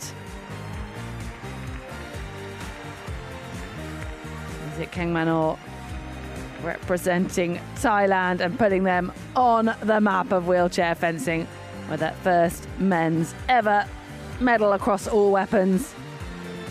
And Mikhail Dabrowski, against all odds, adding the bronze medal here to that silver medal he's already won in the sabre.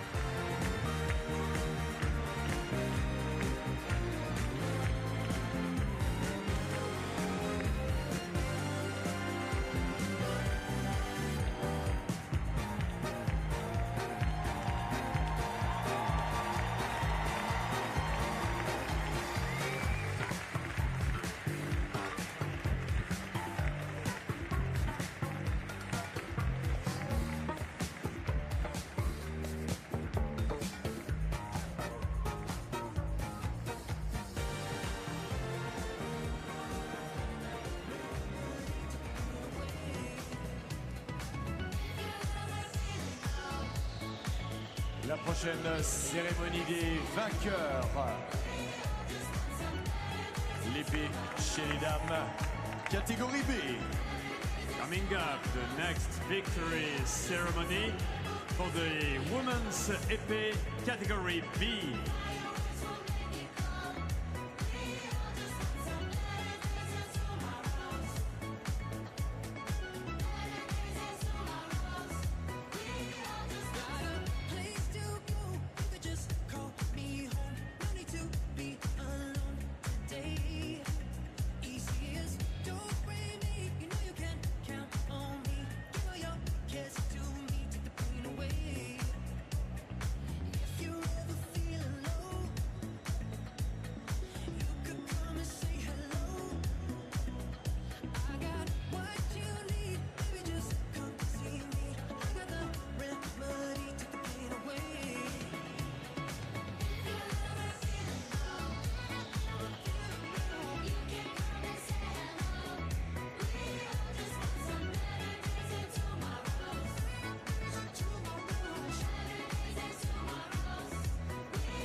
Mesdames et messieurs, la cérémonie des vainqueurs de l'épée dame, catégorie B.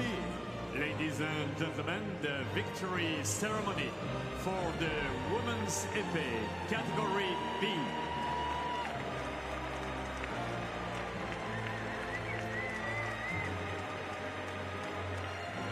Veuillez accueillir les médailles. Elena Fedota Isayeva leading out the procession on the way to the podium. Susanna, the new Paralympic champion, and my goodness, what an absolutely tremendous Paralympic Games this woman has had. The first ever to win all 3 medals. But more about that in a moment. Kang Soo joining those two on the podium for the People's Republic of China.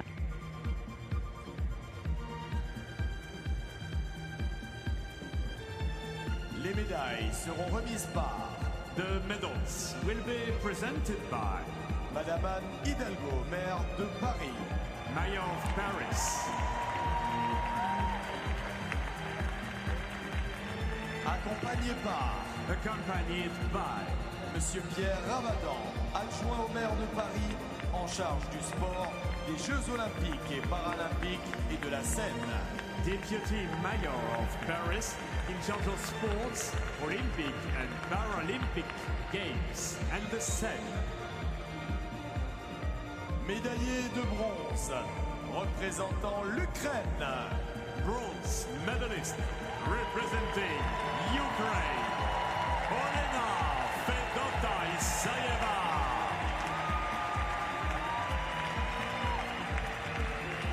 Elena Fedotova-Isayeva won the silver medal 3 years ago in Tokyo. She's repeated that moment on the podium with an incredible bronze medal, winning in dominant style, 15-6 over Tong Nyating from Hong Kong, China.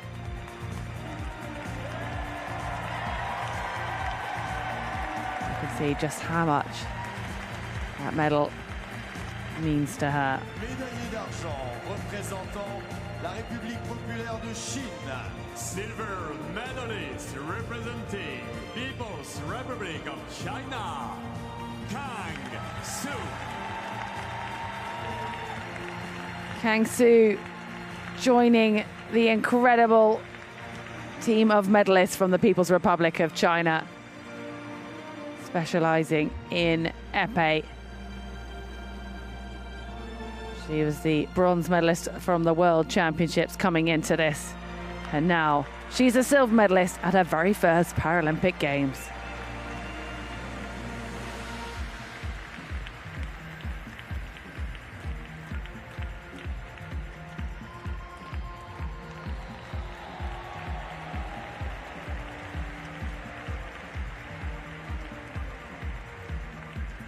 Médaillée d'or et championne paralympique, représentant la Thaïlande. Gold medalist and Paralympic champion representing Thailand, Saisuni Chana.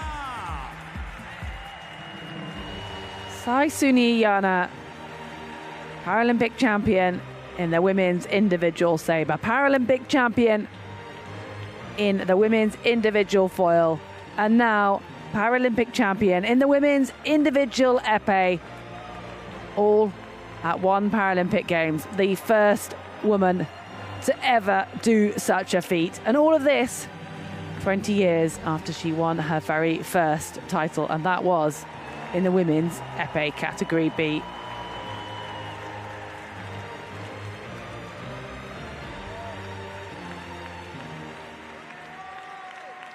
Mesdames et messieurs, si vous le pouvez, veuillez vous lever pour l'hymne de la Thaïlande.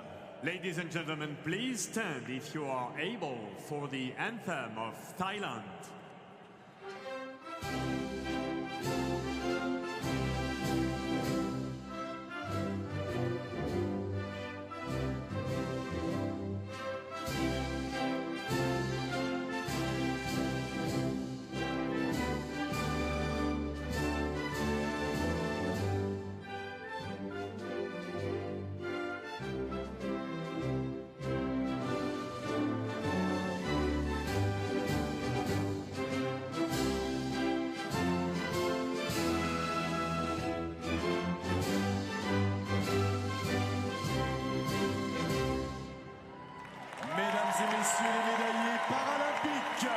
Ladies and gentlemen, the Paralympic medalists.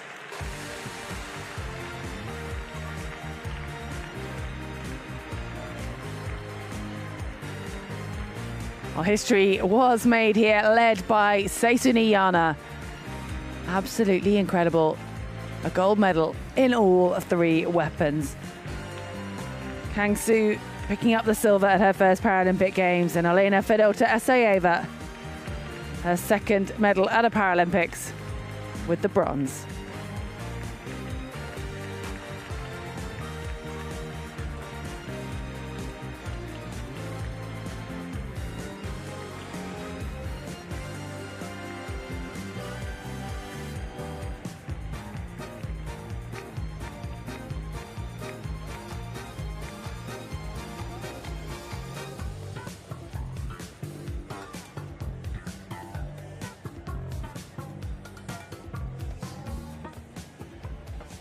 Dans quelques instants, la cérémonie des vainqueurs de l'épée homme catégorie A.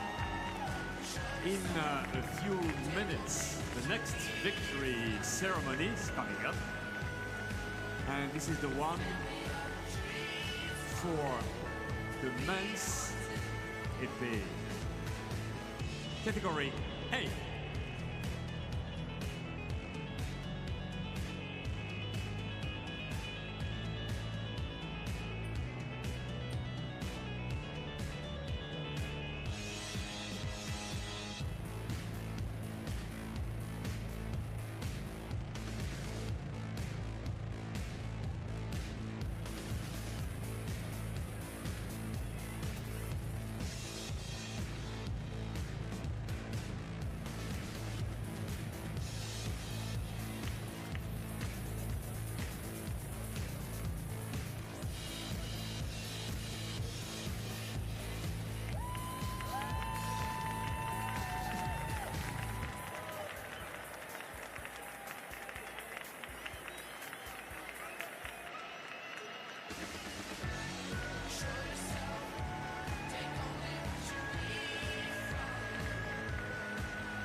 Mesdames et messieurs, la cérémonie des vainqueurs de l'épée homme catégorie A.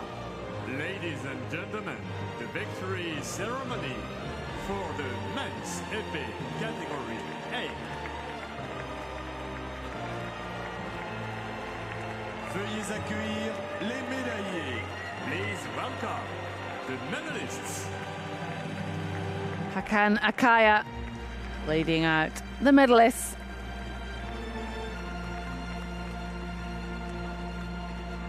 Great performance for the man from Turkey. It was Sun Gang from the People's Republic of China who's just been unstoppable at these games. And what a Paralympics it's being for Piers Gilliver from Great Britain as well.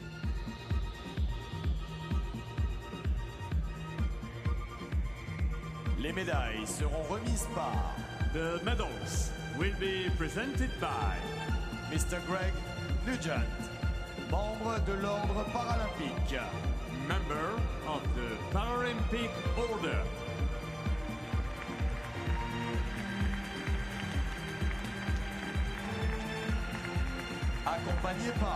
accompanied by Mr. Jakub Nowicki, membre du comité exécutif de wheelchair fencing. Wheelchair Fencing Executive Committee member. Médaillé de bronze, représentant la Turquie. Bronze medalist representing Turkey, Hakan Akaya.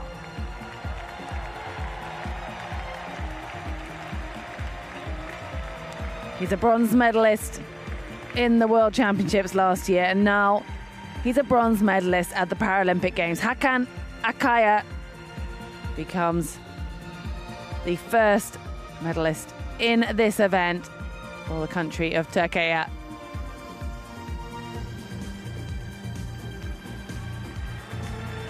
3 years ago, he was the first wheelchair fencer representing his nation. And he's gone one better, being the first medalist for Turkey A. La Grande-Bretagne. Silver medalist representing Great Britain, Piers Gilliver. Well, it really is turning into a silver games for Piers Gilliver. He's won the silver in the sabre. He anchored Great Britain to the silver in the foil team event. And now in the epee, He is the silver medalist. Came in as the Paralympic champion. But in the rematch from 8 years ago, he picks up the silver. Médaillé d'or et champion paralympique, représentant la République populaire de Chine. Gold medalist and Paralympic champion, representing People's Republic of China, Sun Gang.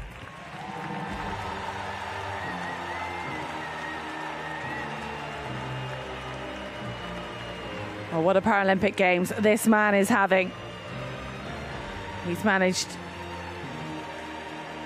to beat Great Britain and Piers Gilliver on all 3 occasions to find himself on the top spot for the 3rd time of these Paralympic Games. It was a close match, 15-12 in the end, but my goodness, it kept us on the edge of our seats. But Sun Gang regains that title that he won back in Rio. Mesdames et messieurs, si vous le pouvez, veuillez vous lever pour l'hymne de la République populaire de Chine. Ladies and gentlemen, please stand if you are able for the anthem of People's Republic of China.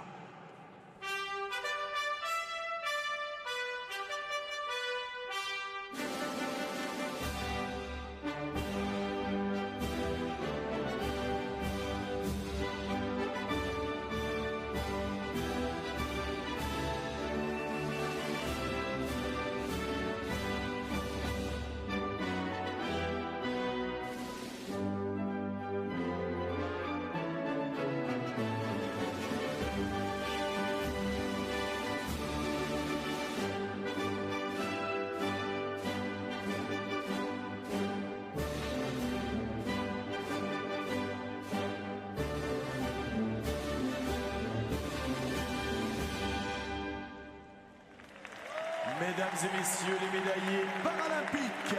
Ladies and gentlemen, the Paralympic medalists.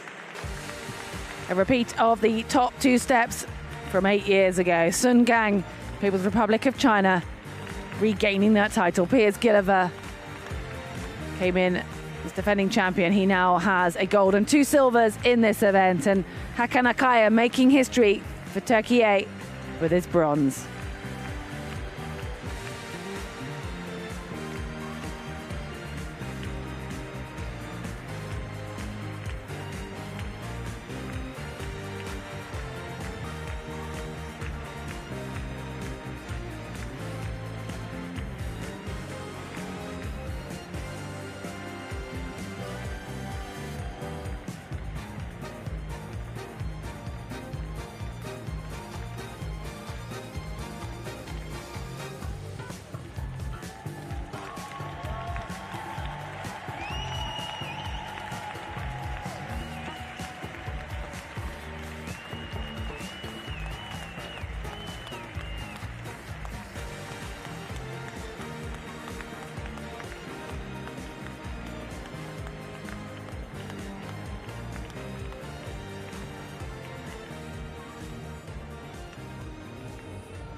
Dans quelques instants, mesdames et messieurs, la cérémonie des vainqueurs de l'épée dame catégorie A.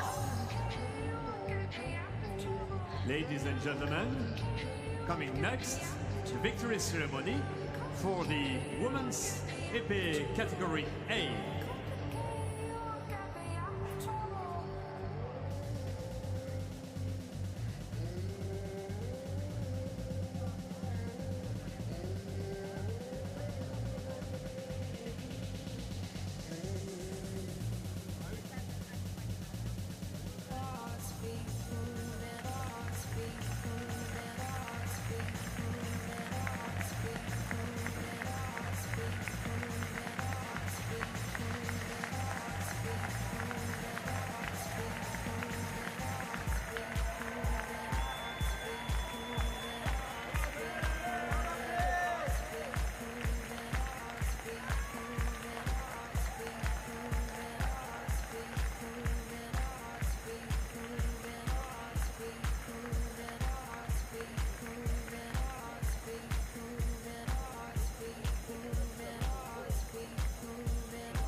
la cérémonie des vainqueurs de l'épée femme catégorie A. The victory ceremony for the women's épée category A. Veuillez accueillir les médaillés. Please welcome the medalists.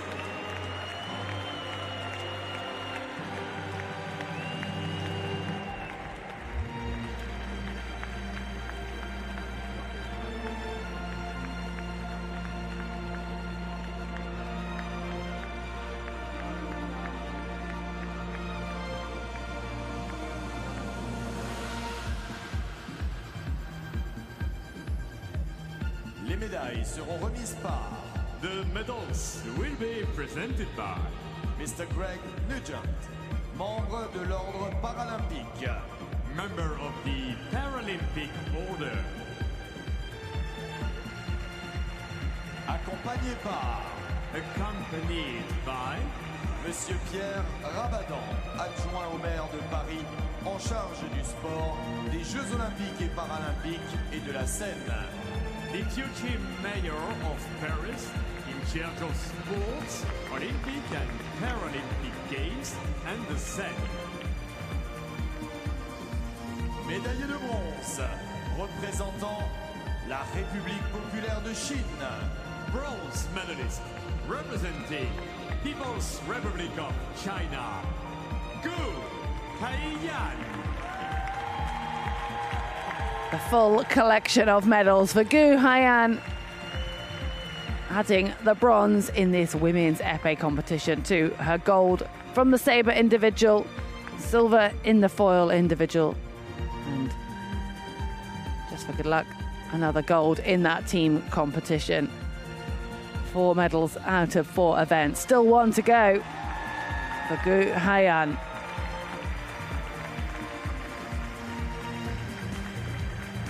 Médaillé d'argent représentant la République de Corée. Silver medalist, representing Republic of Korea, Kwon Yo-hyun. Well, at her first Paralympic Games, came in with the best result as the 7th at World Championships last year. Kwon Yo-hyun is now a Paralympic silver medalist.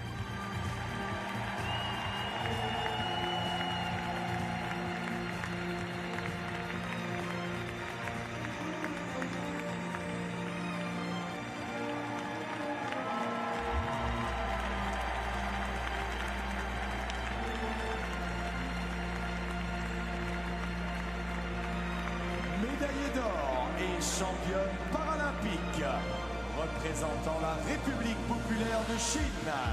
Gold medalist and Paralympic champion, representing People's Republic of China, Chen Yandong. At 29 years of age, competed at the World Championships for the first time last year in Italy. And she has absolutely excelled on the way to the top.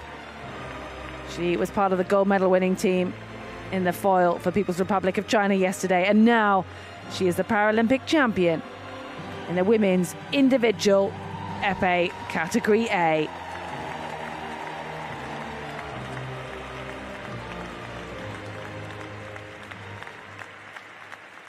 Mesdames et messieurs, si vous le pouvez, veuillez vous lever pour l'hymne de la République populaire de Chine. Ladies and gentlemen, please stand if you are able for the anthem of People's Republic of China.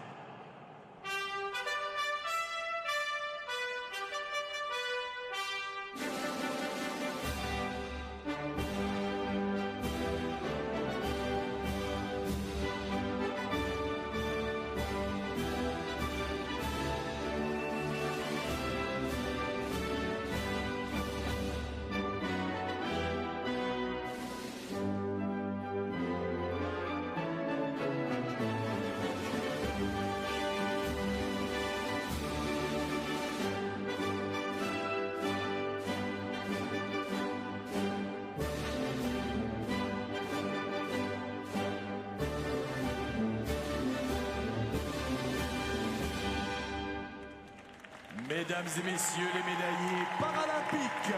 Ladies and gentlemen, the Paralympic medalists. People's Republic of China showing their dominance yet again. Gold and bronze for Chen Yuangdong, Gu Haiyun, and an absolutely delighted Kwon Hyo-kyung, Republic of Korea at her very first Paralympic Games, standing on the podium.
La session d'aujourd'hui est désormais terminée. Nous espérons que vous avez apprécié la compétition et nous vous remercions de votre participation aux Jeux paralympiques de Paris 2024.